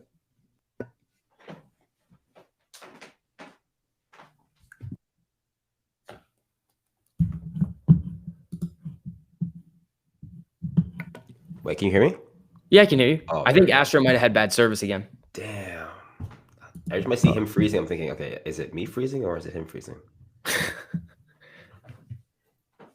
Trey's Lamp says, hope all is well. Thanks for what you do. Thank you so much for the supers, guys. I really appreciate it. TMI, send you an Instagram message, MFG_201JK. You have a duplicate account trying to get me to send crypto. Yeah, if I had $1 for every duplicate account that I have on social media now, I'd literally have enough to buy the whole float of AMC myself. This is getting to the point where I'm like, how? Short the VIX. How many different duplicates do you have on Instagram yet? Oh, I don't think I have any. I've never seen a Twitter one. All right, guys, you know what time it is. the only Twitter one I have is Short the VIX. That's a good one. That's hilarious. I'm surprised I haven't been shorted Don't ask for it. tonight by the hurricane. Oh yeah, how's it going over there, by the way? It's fine, dude. It was so bad, or it wasn't even that bad. It was just raining earlier, and I think it might have been windy. But I went outside this morning, and then I came back in, and I haven't left. Jeez. And then the light started flickering, and then I was like, all right, I have to tweet something out that's gonna be like, all right, we might be screwed for the stream. Damn. Well, you made it. We did it. Yeah, Astro is awesome, guys. I linked his video to the top there, so make sure you guys go follow him on YouTube and on Twitter at @ThatGuyAstro.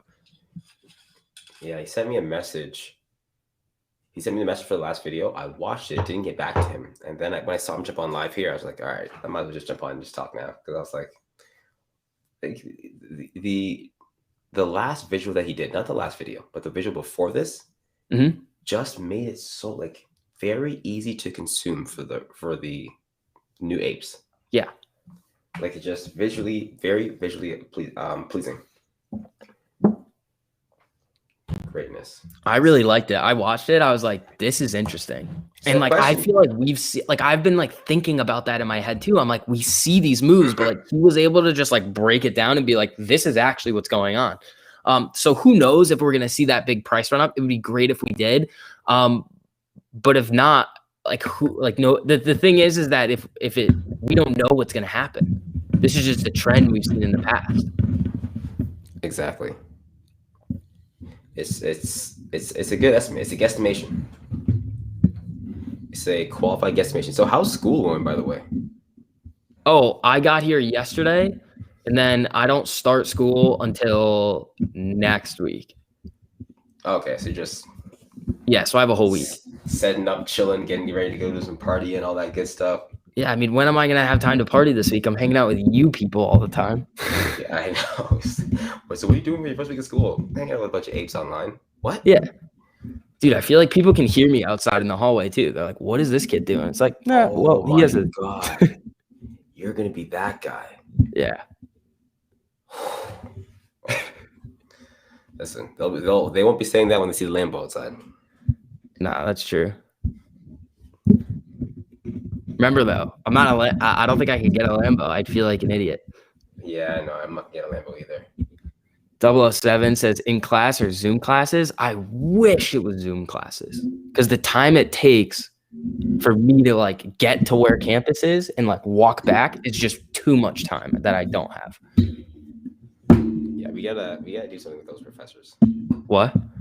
So we gotta do something with those professors. We gotta speak to them. Oh yeah, I'm gonna be like, hey guys, I can't come all the time. I'm fighting bad guys.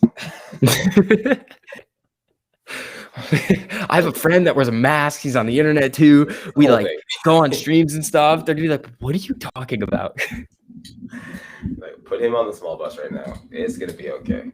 Like, you know, I fight bad guys. It's the whole thing. Just let me be, okay? Let me be. Yeah, just leave me alone. We'll be good. I'll get A's in your class. Just like don't expect me to be here all the time. Exactly. / at all. What the heck is all that noise? It's not me this time. So, I'm hooking up a new mic right now. There you go. If I'm coming in, People were saying that I had some background noise today, and it was just me moving my mouse on my folding table. Ooh, yeah, that could be low. Is your mic on the table? Yeah. Put it on like it's like some napkins or something. Yeah, I could hold it. So it doesn't vibrate. No, just so it doesn't vibrate directly to the mic. Like something I think that's what was going on earlier. Yeah. I'll hold it. I'll be a musician right now. Oh, I'm holding my mic right now too. Want to do a duet? Is it your beer pong table? I mean, so it's like too small to be a beer pong table. Like you could, but it would just be like you'd literally it would be not fair for anybody. It's not long enough. How many times have you heard that before? Yeah, not many. Just kidding. Oh, there we go. It's not power half hour yet. I know you said that for the girl in the hallway. Oh, okay. We're making flagrant jokes already. Yeah, no, the pong table's like too short. Yeah. Honey, how there's an STV's mom account? What? I forgot my Pepto-Bismol in the fridge. I need that. Pepto-Bismol. Let's see. STV, keep it down in the dorms. Yeah, I can't do that. I'm too loud. I'll get excited and then just start yelling. I'm average at 39, 3 months, under 200 shares. 200 shares. I'm confused by that one.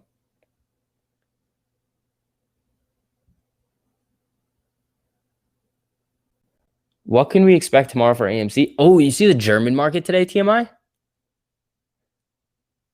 Oh, no. Give me something good. Give me something good. I think 35. I think it was up to 35-ish. 35 what? USD? USD. Okay, so where they finish though? Let's see here.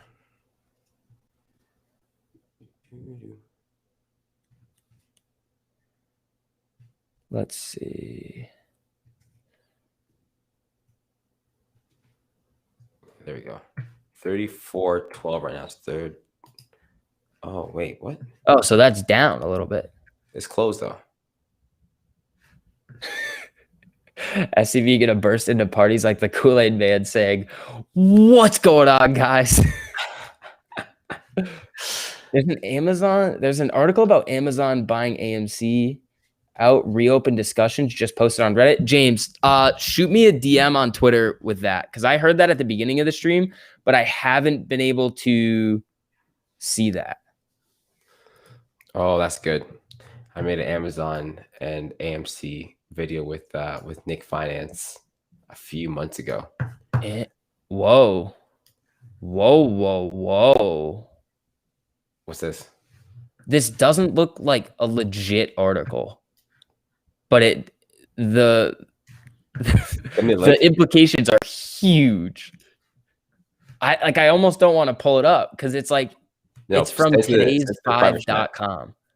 Oh, okay. I haven't heard of that before.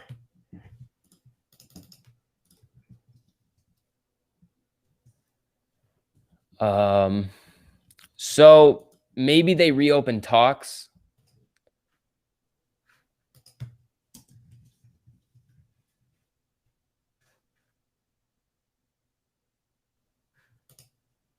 Who knows? TMI resistance levels for tomorrow. Hold on. Can you send the link to the private chat? Oh yeah, I got you. I'll take a little peek at that bad boy. Resistance levels for tomorrow. Let's take a look. There you go. Doom, doom, doom, doom. Okay. What are we looking at right now? Okay, so TMI's box is currently at 34.41 to 35.13. What color is it? That it all depends on what color it is. Currently, the box is yellow. Okay, that's bullish. Yeah, definitely a bullish box. Definitely a bullish box. I have seen some bearish box in my day, and this is definitely one of the more bullish ones. So what time is it again? None. Okay. So okay, if we do see a dip in the morning, I'm hoping we can stay well and above over 32.71. We did just have a crossing on the MACD in the after hours, which to me is very bullish. We could even potentially be looking at a slight gap up tomorrow, but you know, the pre-market, there's such low volume, they can really do what they want with the price at their own expense. So I'm looking for, if there's a dip in the early morning, something below 32, I'm hoping we can stay above 34.41 the whole day. And then we'd be looking for something along the lines of a breakthrough of 36 by 3 p.m. going into power hour. Sounds good. Absolutely loving this chart right now. Let's see. Let's take a look at this bullish. Somebody said, why aren't you on StockTwits? This is old news. We figured it out. Because StockTwits is usually full of shit. Oh, wow. Hey, oh. Just put it out there. Oh, my days. I used to be on StockTwits all the time, and they would just spew nonsense. So let me see here. Maybe they've gotten better.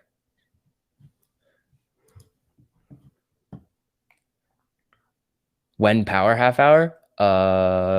19 minutes.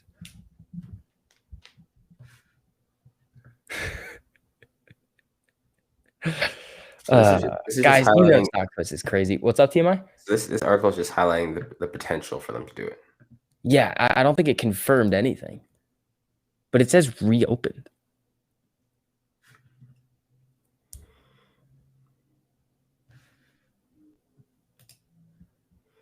I mean, we also know preliminary talks started in June. Now we have sources that tell us negotiations have reopened again. The source is Trust Me, Bro. SCV's on one tonight. Damn. This hurricane's got this guy in a mood. This source is Trust Me, Bro. Dude. Am I wrong? That is hilarious. No, get on. Yeah, the source is Trust Me. I haven't heard that one before. I might Trust Me, Bro. I might use that one. I might use it's that a good one. Sometimes. That's pretty sick. That is freaking hilarious. Multiple sauces. It just doesn't. It doesn't say anything. I just want to meet one source. Okay, tell me the truth. Does the source breathe? Like, is the source a person, or is the source like an animal? Is the source like, you know, it's like the moon is in the right placing so that Amazon can now confirm with like, what source are we talking about here? I don't know. It's because I want it to be true. I need to go check it. I really, really want it to be true, but it's just I don't think it is. If there's like a Wall Street Journal, Bloomberg, Yahoo, something that doesn't cite that article, we're good to go. TrustMeBro.com costs a lot of money. I can finance it though. Finance what? TrustMeBro.com and buy it. You can buy the domain. Yeah, if it costs a lot of money, thousands. Does it? Yeah. You can flip it. Trust me, bro. It costs thousands. I'm gonna buy it to make it into an NFT and sell it for twice as much. Yeah. We appreciate how you all check the sources of these articles and rumors. Excellent job. Thank you, Phoenix. Well, Rising Phoenix. It's because we learn from experience, I think. Oh. Those were the days. Yeah. It only takes one time where a Citadel in Ecuador gets popped for market manipulation and securities fraud, and it turns out to be not the same Citadel, and then you get really careful all the time. Oh, I remember those days. Oh, dude, I was so angry at that. Well, my source is I heard it on YouTube. Yeah. Oh, I hate that's the worst one. It's like this person said it, and I'm like, this doesn't mean it's true. And usually depending on who you refer to. True. Let me not. STV enforcing the no FUD zone. Yeah. Oh, no FUD zone. That's a good one. Taking out the FUD eraser. Like that segment. The source is that dude's cat that talks to him. Oh, sometimes. Who's that? Kringle? That would be Kringle, yeah. That's a good source. That's a source I can stand by. Gary says, I heard it on both YouTube and StockTwits, so it must be true. Someone check Reddit, please. That's good. That's good. SCV, how long you been married? 0 years.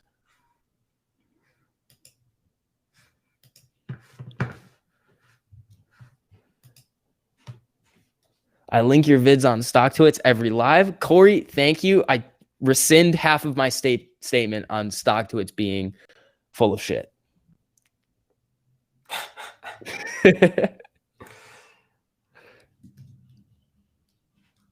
Let's see. All right. 15 minutes till power half hour. Okay, here's the thing. Wait, there is a hold up. Bloomberg is reporting. Oh, hold up. I think they linked a source. It's from 2018. I hate this website.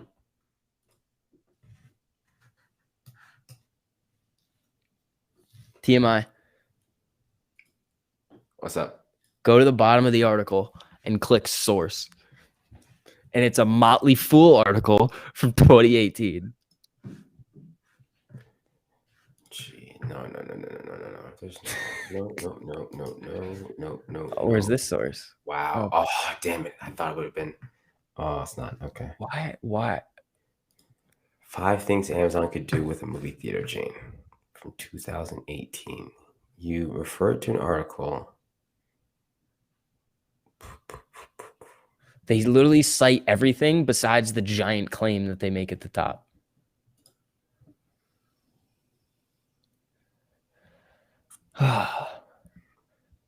It would gain more street cred in Hollywood. Prime retention and attraction. Where in the article is that? No, this is with the source article. I'm reading through this BS. There's a couple of them. Which one do you click on? The one all the way at the bottom. Yeah.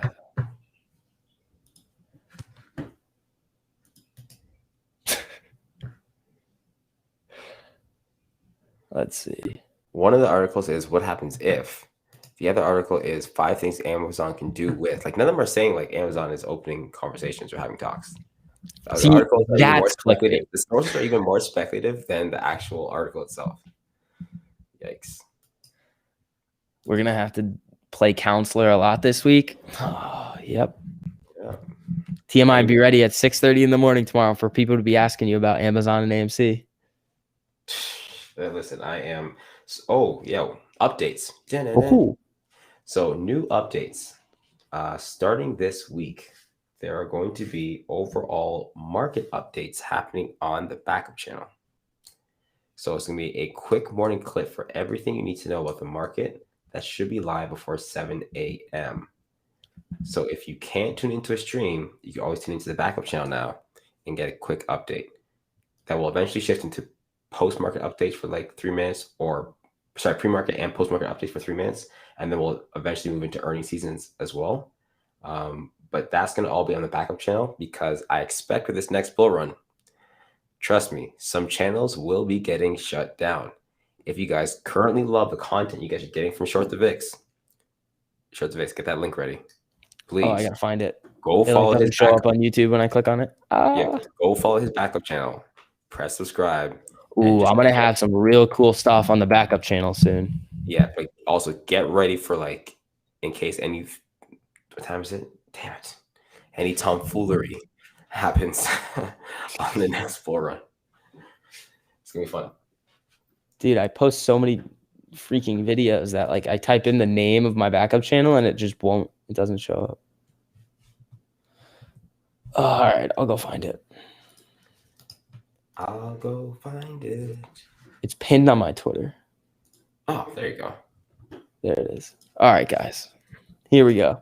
This is my backup channel right here. I will now pin it to the top. New OnlyFans content? Family, that's like every couple of hours. Dude's just pouring the FUD in the spreader. Yep. Amazon did buy MGM Studios in the spring, and they own the 007 and Rocky franchise. P.S. If they did buy AMC, they would make direct bank. Yeah, we have a new James Bond movie coming out in September, I believe. That could potentially be a real big box office hit. That would be huge. I would love that. We have some pretty big movies coming out next. Oh, it says sources close to Odeon Cinema. So someone said Bam supposedly suggesting all-time highs this week. He's been talking about August for a while. Hey, I wouldn't mind. I'd be thrilled, honestly. So the thing is, yes, of course. The thing is, in regards to August, we are heading into the second last week of August. If this week, okay,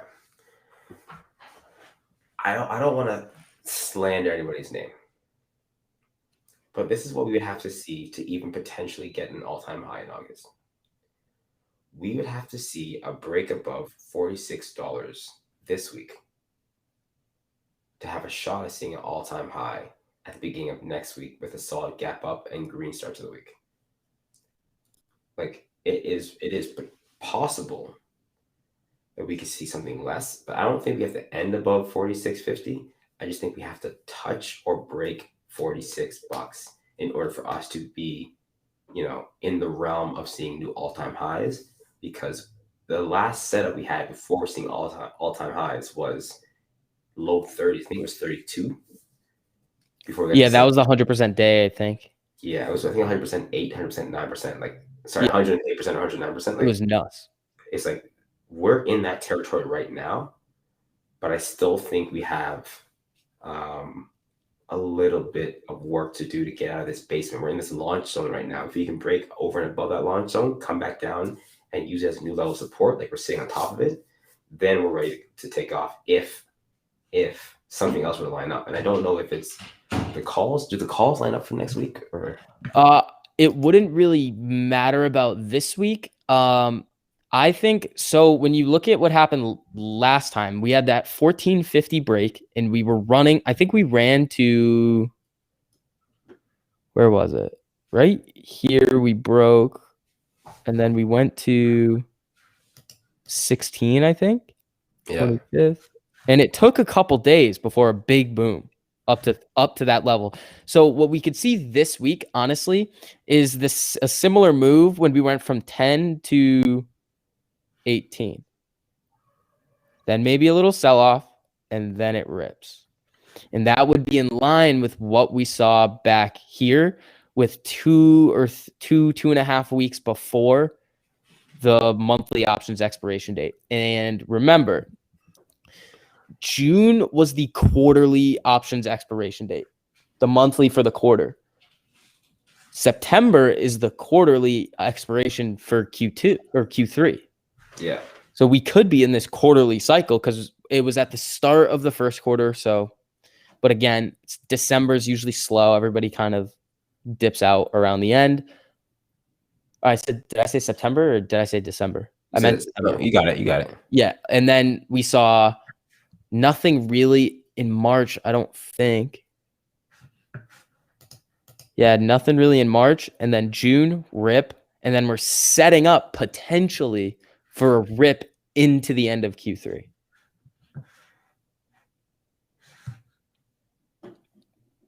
What do you think? Hey man, I'm all for this. I am all for this. Like we just need people to remember that this is going to be a journey, a great journey, a memorable one, a very successful one, but a journey nonetheless. So please take because the only thing is I'm not seeing anyone saying anything bearish. Right? So take everything that you guys hear, including from us, with a grain of salt. Don't do anything financially after things that you guys have heard. But that being said, I'm liking this going into Q4. I am very much a fan of the stock going into Q4. I don't want to come off too bullish though. Yeah.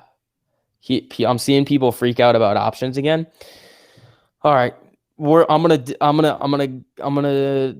do both sides of it again. We all know at this point that if options expire out of the money, they're worthless. You lost your money. The institutions or market makers that sold you them made the premium. It could generate more liquidity. Here's the other side though. Let's just use a very simple example of buying in the money options. Get them. So let's say, for example, that you do not have enough money right now to buy 100 shares. So you go and buy an at the money or in the money option. Now, if that option goes in the money or deeper in the money, now let's just say that option was not enough money for you to buy 100 shares and you don't have enough money to buy 100 shares. If the stock starts to rip, the institutions are going to have to buy more shares than the money that you put into that contract would have gotten you in shares. So you're forcing the buying volume from institutions. Does that make sense? So there's two sides to it. The options can force the buying volume from the institutions all at once. Let's see if that hit. Let's see. And another thing. In regards to options and giving market makers premium, market makers don't simply make premium from those who are buying options from AMC and GME. Market makers make premium from the market. So, and there's no one in this chat that has said anything to make me believe that you guys weren't already thinking this. I'm just putting it out there. You guys could already know this. I could be preaching to the choir. They make money off of options from everywhere, right? Like they chase money. They're not worried about what specific ticker here and there. So even if every single person stopped buying options, which to me, any information that comes out that says that we shouldn't buy options at all has to be detailed specifically into what kind of options may have a higher risk or lower risk. It shouldn't be just don't buy options. Yeah. Right. But the amount of money piling into options across the market right now is also at like all-time highs because there's just so many more people in here, and Robinhood and other brokerages have made it so much easier. That's all Robinhood does. That and screw people out of their money. I mean, besides those two things, Robinhood would be doing nothing. Oh, and crypto, of course, crypto. Yeah, which is basically just Doge on the platform. Yeah. Oh, Zach, thank you so much for the super. If you have a question, you didn't ask a question, but just drop it down below. I'll be looking for it. But yeah, like TMI was saying, they're making money on these options expiring out of the money. It's not just AMC. And with AMC, because it's so volatile, you're also given the opportunity where they have to go out and buy the shares in order to maintain that directionally neutral status. So they don't get blown out if the stock goes from, I don't know, 34 to some crazy high number, and they would be forced to buy shares at those high numbers and then forced to sell them at the strike.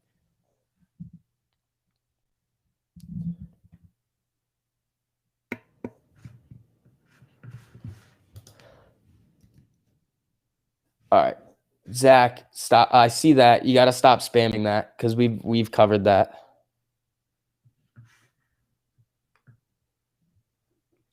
Oh, they manipulate the price. They're not manipulating the price. It just ping pongs the stock around. It just makes the price movement more volatile in either direction. Is there another Amazon link? Yeah, I've seen the links. It cites sources close to Odeon Cinemas, but remember when Mudrick came out and sold. Oh, you know what we can look at, TMI? Hit me. We can look at the 13F for Mudrick and see if they actually sold. I think. I don't know if we want to do that. Why? Because that might just clear up a lot of Because questions. I was under the impression that they didn't. It was just FUD. Yeah, but maybe the FUD should just stay here for a little bit longer. Oh boy. Because I was like, they did not just do that. Oh my goodness. People.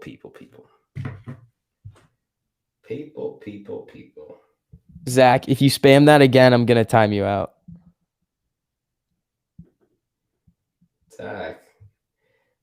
Zachy boy.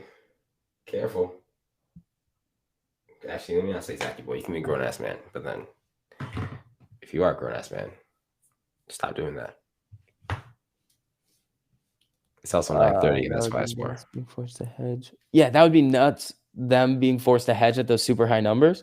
Yeah, that's why they do it when the contracts either get really close to the money or just in the money. They try to get the shares because what the best case scenario for them, if it's calls, is to basically create a covered call, so they can still make a little bit of money. They're locking in like a tiny amount of profit on selling that option.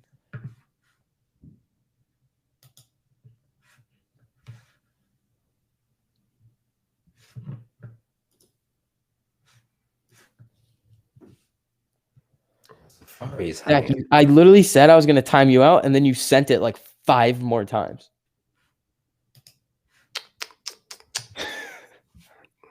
That's a block. No, that's a he gets put on the steps. He's in timeout. He gets put on how the does the steps. big institutional buying of AMC recently compare to GME, which hasn't had the same action? I just haven't looked at it. That's fair. That is fair.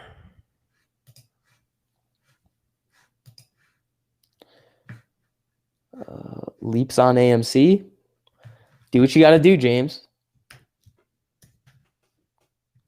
Looking to get more shares on Thursday when payday comes. Think the price might consolidate most of the week and rip Friday. Benjamin, we don't really have any idea. Typically, the trend has been Green Friday, Green Monday. I said money.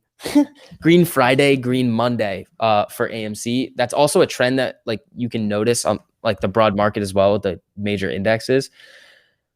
But we're just gonna have to see. Like a lot of people are like looking for a huge week, and what makes me a little nervous about that is because when we do see those high expectations, sometimes it doesn't meet those expectations, and then people get upset.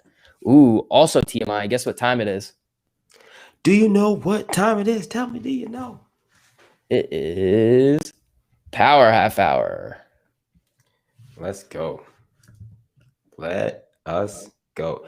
Test. Mic check. Is that your burner account? Yeah, the burner account is popping right now. Is it the podcast one? Wait. No, that's not my burner account. Oh, you have a different burner? Are you talking about something in the chat right now? Oh, I was doing what do you call it? The avocado, the TMI's avocado. That's your burner. Oh, that's not my burner, but I do know who that is though. Oh, cool. It's it's an OG. I actually don't know the person, but that was the person who had the face off between the other avocado, the cartoon avocado. Oh, I remember that. Blue's got to change their name forever. Good person. Good. Eddie says you got school tomorrow. I really don't think so. That's not a good sign. Like, I'm really pretty sure I start. I'm really pretty sure. Like that's about as good of a source as trust me, bro. Let me make sure real quick. Like, I'm like 99% sure. Trust but verify. Yeah, exactly. That would be so unfortunate. I'd be really upset about that.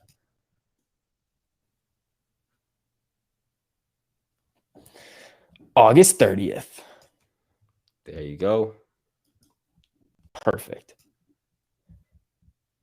So you guys get me for a whole nother week, and then you also get me for the weeks after.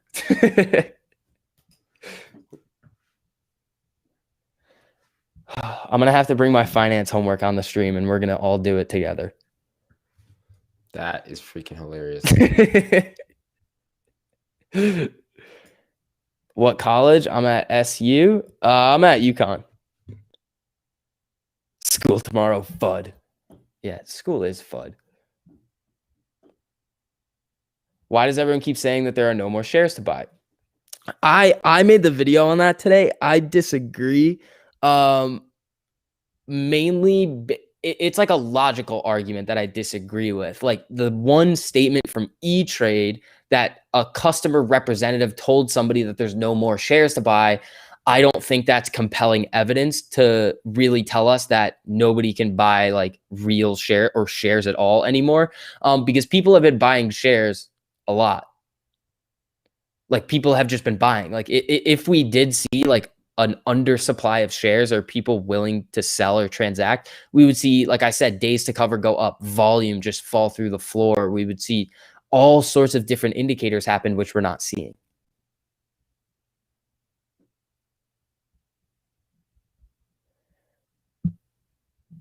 What if you're in school while it's squeezing? I'll just walk out. I'll pop on TMI stream every now and then if I'm in class. That'll be funny. There we go. Listen, we have people of all walks of life tuning into the streams. Yeah. So we would absolutely love to have you and your professor and the cute girl that's just two rows down from you hop on the stream together. It's perfect. Perfect. Don't worry, it won't be 2 rows down. It'll be like right there. Hey. It might start. Dude, I'm on fire tonight with the jokes. It's power half hour. Let's let it go. I was to say, what are you drinking over there? What makes you hedging edgy? tears. There we go.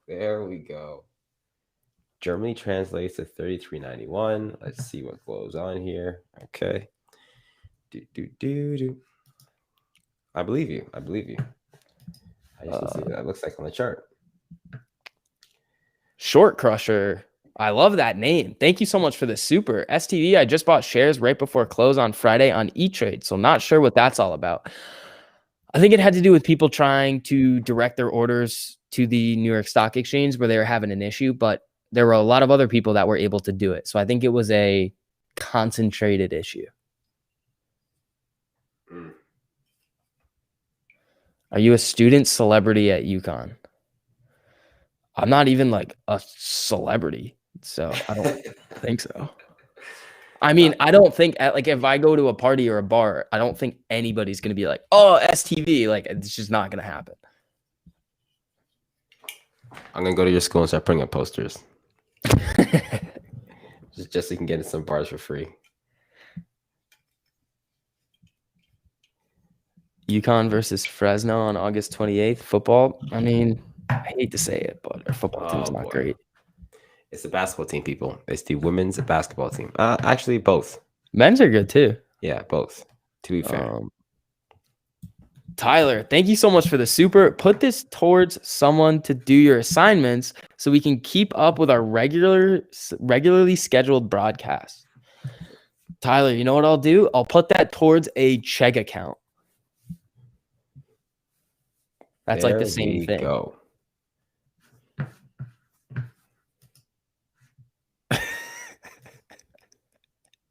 Moo, that was funny. Oh, M. Kriegs. There you go. Swing trading going well. Let's see. Trust me, STV gets free drinks every time he hits the bar. I've had that happen a couple of times, but not because I have a YouTube channel. That was one time. Why is the UConn mascot a husky? Why is anybody's mascot anything? Deep. There's another school that we played against in sports for high school, and their mascot was a door. So sorry, you should huh? ask them Wait, about what? that A because door? a door. Bro. Some people need it. I know there isn't a budget for everything, but come on. Yeah. Come on. Get a I don't little think more you want creative. people call you STV in a bar too close to something else. That's Fair. very true. Fair point.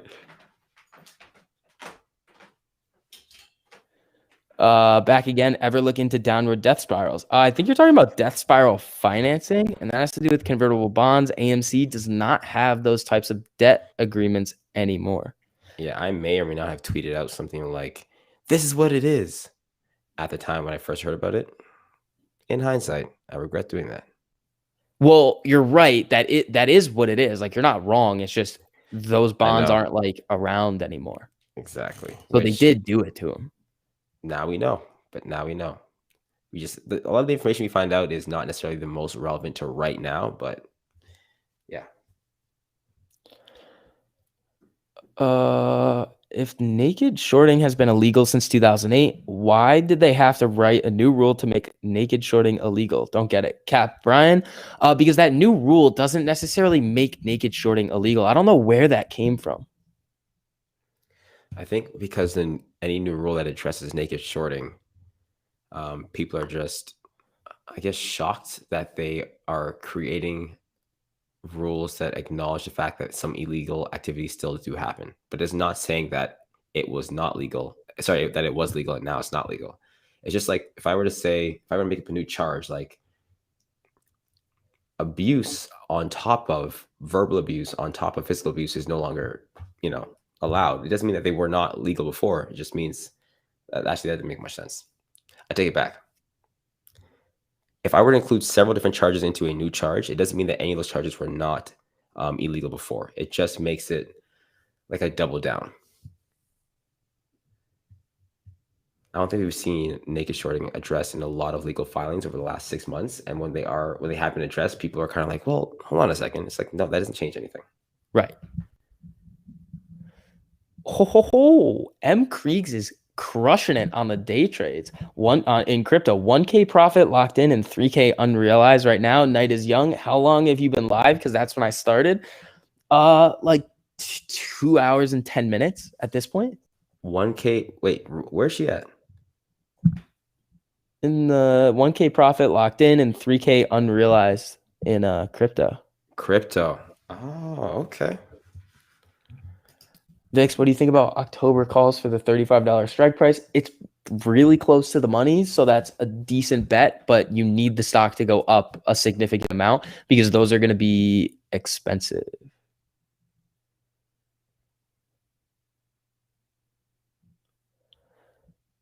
Is it legal to citizens arrest Kenny? You wouldn't be able to do that. You would need like specific grounds to be able to do that. And that would probably cause way more problems than good. Everybody's saying Cardano is going crazy. Yeah, there's a bunch of cryptos that are ripping right now.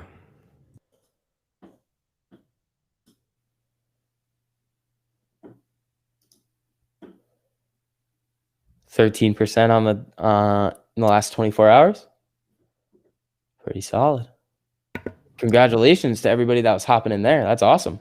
I think Bitcoin's going to touch 50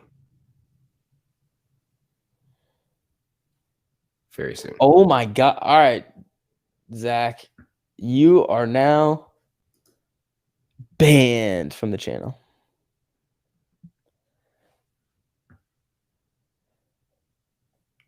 Bitcoin is heading towards 50 right now. Really? How close? 49898. Like it was just at like 42, wasn't it?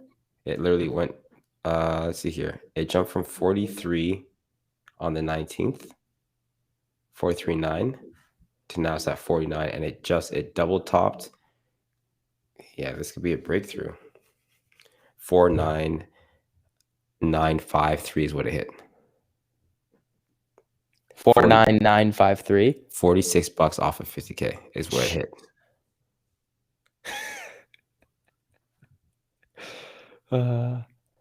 AMC will bring the market down. AMC is the only move. It's possible if the amount of shares that are actually circulating around are that excessive. TMI, did Ben send you the diamond mining company video where there was 3 trillion synthetics? No. And then the SEC did a sting operation with this company. Let me see if I can pull this up because this is really cool. I think 3 trillion. Ben, let me see if I can. Thank you, ADA and Bitcoin. That's what I'm selling. Okay. Yeah, I'm trying to find me. Here we go.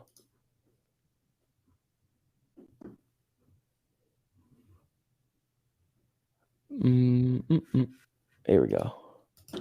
Let me see if there's a summary on this Reddit post.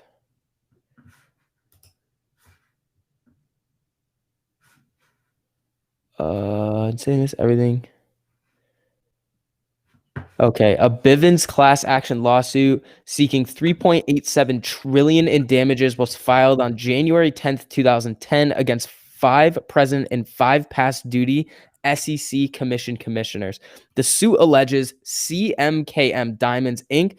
was used as a vehicle in a joint sting operation conducted by the SEC, the Department of Justice of the United States, some other people. The suit contends between June 1st, 2004 and October 28th, 2005, a total of 2.25 trillion phantom shares of CMKM Diamonds were sold into the public market through legitimate brokers, illegitimate broker-dealers, market makers, hedge funds, ex-clearing transactions, and private transactions. In exchange for a U.S. government promise of no prosecution for such sales, the wrongdoers each promised to pay negotiated amounts to a frozen trust for disbursal at a later time. The suit contends these monies and other monies resulting from the sale of claims to foreign entities were collected for the benefit of the shareholders of CMKM Diamonds and are being held in a trust by the DTCC and the United States Treasury. Now, this company went out of business. That's not going to happen this time. Yeah. So let me get this straight. What year was this? I can actually pull it up right here. Ben sent me this. It's this Reddit post right here. It's really interesting. You want the link, TMI? Yeah, sure. There's a video on it too with a journalist that kind of goes through a lot of it. This is interesting.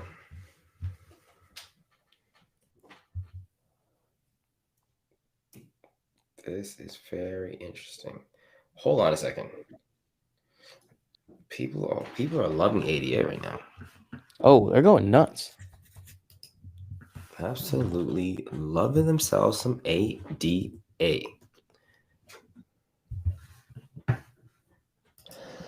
Yeah, we had a Pfizer conversation tonight too. Oh, yeah. This is setting up to be a perfect buy the rumor, sell the news. So I was like, be careful, everybody. I was saying the same thing before the space rocket launch. Yep. If you remember, happened with that one. Yep. Well, let's see here. That was. There's gonna be. Can't say anything. Never mind. I plead the fifth. Be careful, people. A lot of money to be made out here. Be careful. Ooh, also, we got a song coming out tomorrow. I heard. Somebody sent me a message. Who was it? Who sent me the message about? Was it Martian? Oh, what's up, Alien Ape? I think it was. I hope Hood tanks more tomorrow. I mean, don't we all? Yeah, it was. I guess there's a few people that is going to be live tomorrow at 9 a.m. Ooh, that's going to be fun. Standard Time, which is very, respectable that you did it right after my stream. Appreciate that. Oh, perfect. Yeah, so I know we'll all be tuning in right after the stream. So are you I don't know if you can be back from the gym at that point in time. You'll be able to listen in anyways. Yeah. Well, I have to figure out where to go to the gym now because I don't think the school gym is. Oh my gosh, your morning routine is different. Oh, Oh, wow. dude, it's all messed up now. I don't like it. What I are you didn't do gonna- anything today. I woke up, I slept in. I felt so unproductive all day. But you know what I did? I made a It video is and then I Power watched The Hour. Big Short. Oh, got you. Did you watch Big Short? Okay, I'm watching tonight. I'm watching that tonight. Well, what time is it? Yeah, I can probably get it in. Oh, it's free on this one place. It begins with a P. This one streaming service. YouTube. Oh, do I have it up still? AMC. No, I don't think you can rent it on AMC. It'd be hilarious if they added it though. I think they did. Really?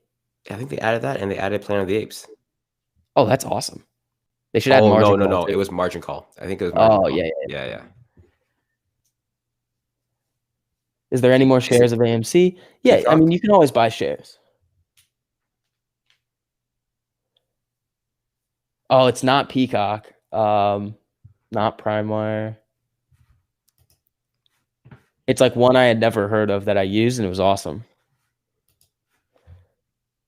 Crypto crashed, but AMC ripped to 15. May 18th, 9 a.m. The OCC 004 came out knocking for the 600 billion. I think it was. Oh, interesting.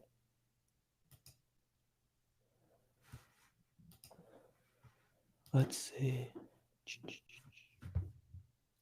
Yeah, hopefully we get either a confirmation of that Amazon stuff or we just get it confirmed that it's BS because right now it looks like it's BS. Yeah, and we'll see, people. We'll see.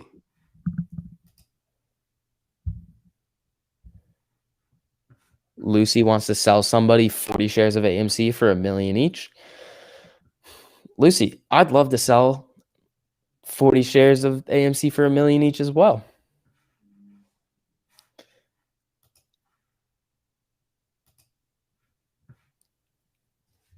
Why is my... interesting.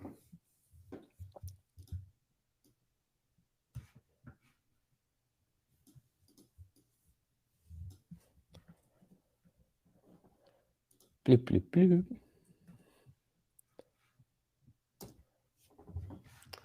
Oh, I think I need to update my browser.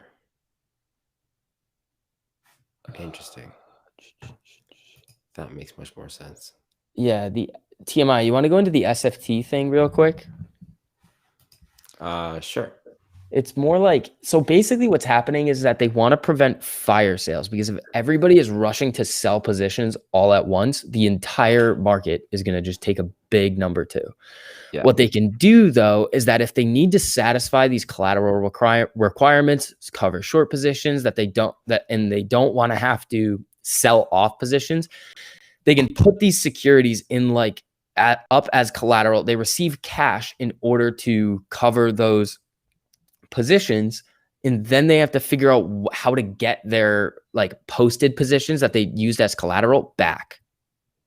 Also, antics. If you want to replace the word spoons with your girlfriend, then that's fine. John Smith, I am in a bubble. Oh, I with saw your an girlfriend. antics one about shaking me and baking, baby. You saw all the antics going crazy? Yeah, I need to find it again. But yeah, so if they can prevent people from selling off, because like those people that are over leveraged, those institutions or people that are over leveraged, they will have to sell at a level that would be so extreme that it would just compound into a drop. It's just like when you see something ripping and people buy call options and it's like a continuous gamma squeeze, it compounds forward, like it compounds up, right? If something's going to go down, if you see the market dropping, you're going to buy puts. You're going to short, like it's going to continuously make it worse. So what they want to do is prevent that. People can still short the market, buy puts. They can still be bearish on the market. That's fine. But as long as there aren't significantly humongous drops, they can really slow things down a little bit, right? You know, they like halted shorting in 2008 too. Interesting. Interesting. I wonder if they were to do something like oh wow, that is a whole nother topic. Yep. I can pull it up. If that could happen, if that happens again, this thing is gone. Oh yeah, If they can't short it, and they're done. Let's see. so this thing better happen before the September market. 19th, 2008. This is from the SEC. No, This I is like the remember SEC this. document. Yeah, how has no one spoken about this before? SEC halts short selling of financial stocks to protect investors and markets. This was September 19th, 2008. Let's see what the S&P did that day. What was it? September 18th? 18th, 19th? 19th. September 19th. 19th. All right.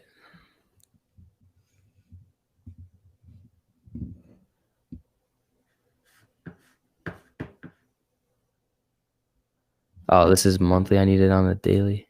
Oh, shoot. Gio wears his underwear backwards.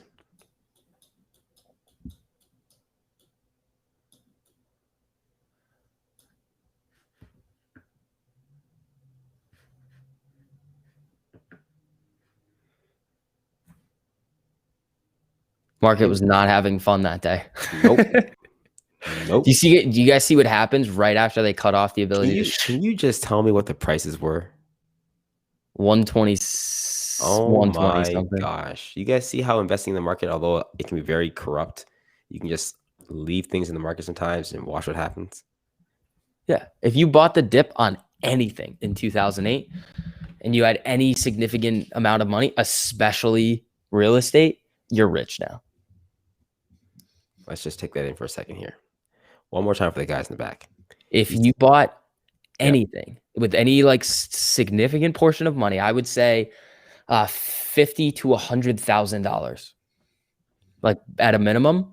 Real estate, single name stocks, depending on what you picked, you are rich now, especially real estate, because the property values go up. You can refinance, you can 1031, get back down to your old leverage level, gain more equity. You crushed it. Like imagine being able to buy even at the peak of 2008. Like even right before we crashed. 157.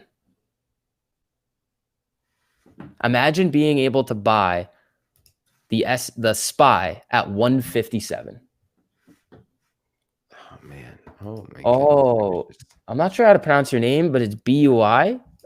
Thank you so much for the super.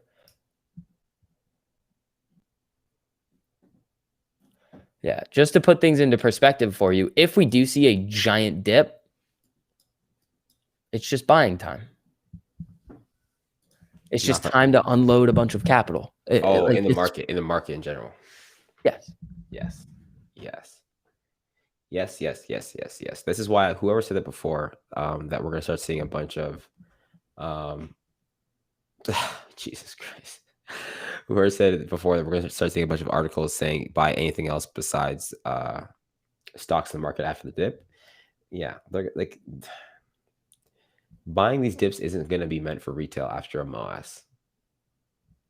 It's just not. It's gonna be meant for those who already have money to put the money back in. There's a large percentage, in my opinion. I guess it is a bit factual, but I haven't done like a deep dive into it. There's a large percentage of those 1%ers that are cash heavy right now. Very cash heavy. Gio, I did not see your super chat. Jonathan Rodriguez, thank you so much for the super. Can you tell me how many stocks I need to buy to make $1 million? Well, if you buy 1 million stocks, you'll definitely have 1 million. Yeah. We have no idea, Jonathan. Like, there's no way to tell how high this is going to go. Actually, you know what, Jonathan? How about this? How high do you think it's going to go? Yeah, that's a better way to do it. It's like, how high do you think it's going to go? Buy enough shares so that you have a little bit of wiggle room so you can have an average sell price at that number. I would, whatever you think it's going to go to, I would cut that in half and then buy it. If this is what you want to do, of course, your own decisions. Cut that in half and then buy enough shares to make sure it can get to 1 million at that point in time. So that you know you're not going to be with your finger on the trigger all the way up. You can relax a little bit. Yeah. Oh, something happened with the I saw an article about housing in Canada. Maybe we'll tackle that in tomorrow's video. Interesting. It had to do with I think it was default rates or mortgage something in Canada. All-time highs? Huh? All-time highs? No, it was like something was starting to slow down. Interesting. Yeah, I gotta look. All right, we got less than a minute left. Everybody say something wild, except if you're gonna spam the same question over and over and over. That's not allowed. Moo says 2 to 10 shares for a milli. Woo-hoo. See, so then I would say 4 to 20 shares just to be safe. See what I'm saying? Yeah. Nothing crazy. Cat Facts, thank you for the super. Hey guys, there's a news source which claims Amazon is going to buy AMC. Is this a reputable source? Today's5.com. We looked at it. They cited somebody close to Odeon, which I believe AMC has just bought. But no, it's not reputable as of right now. They're citing like it's a trust me, bro source. We'll see though. All right, guys. In the land. Trust me, bro. This was fun. Yeah, it's a miracle that we didn't get shorted by the hurricane. Good stuff. Solid internet setup. Yeah, honestly, yesterday I was very worried about streaming because my Wi-Fi kept cutting in and out, and I was like, that's a problem. And then I was like, oh, I'll just go buy an Ethernet cord. And then I realized that I needed an adapter, and I was like, this is a disaster. But we're here. We did it. I'll be live streaming all week, posting videos. TMI will be live in the mornings. Make sure you guys go follow him on YouTube at the Masked Investor, Masked_investor on Twitter and Instagram. And then my Instagram is shortthevix1. If you guys follow me back right now, I will follow you. And then shortthevix1 on Twitter as well. So thank you guys. See you tomorrow. Let's have some boom candles this week. Later.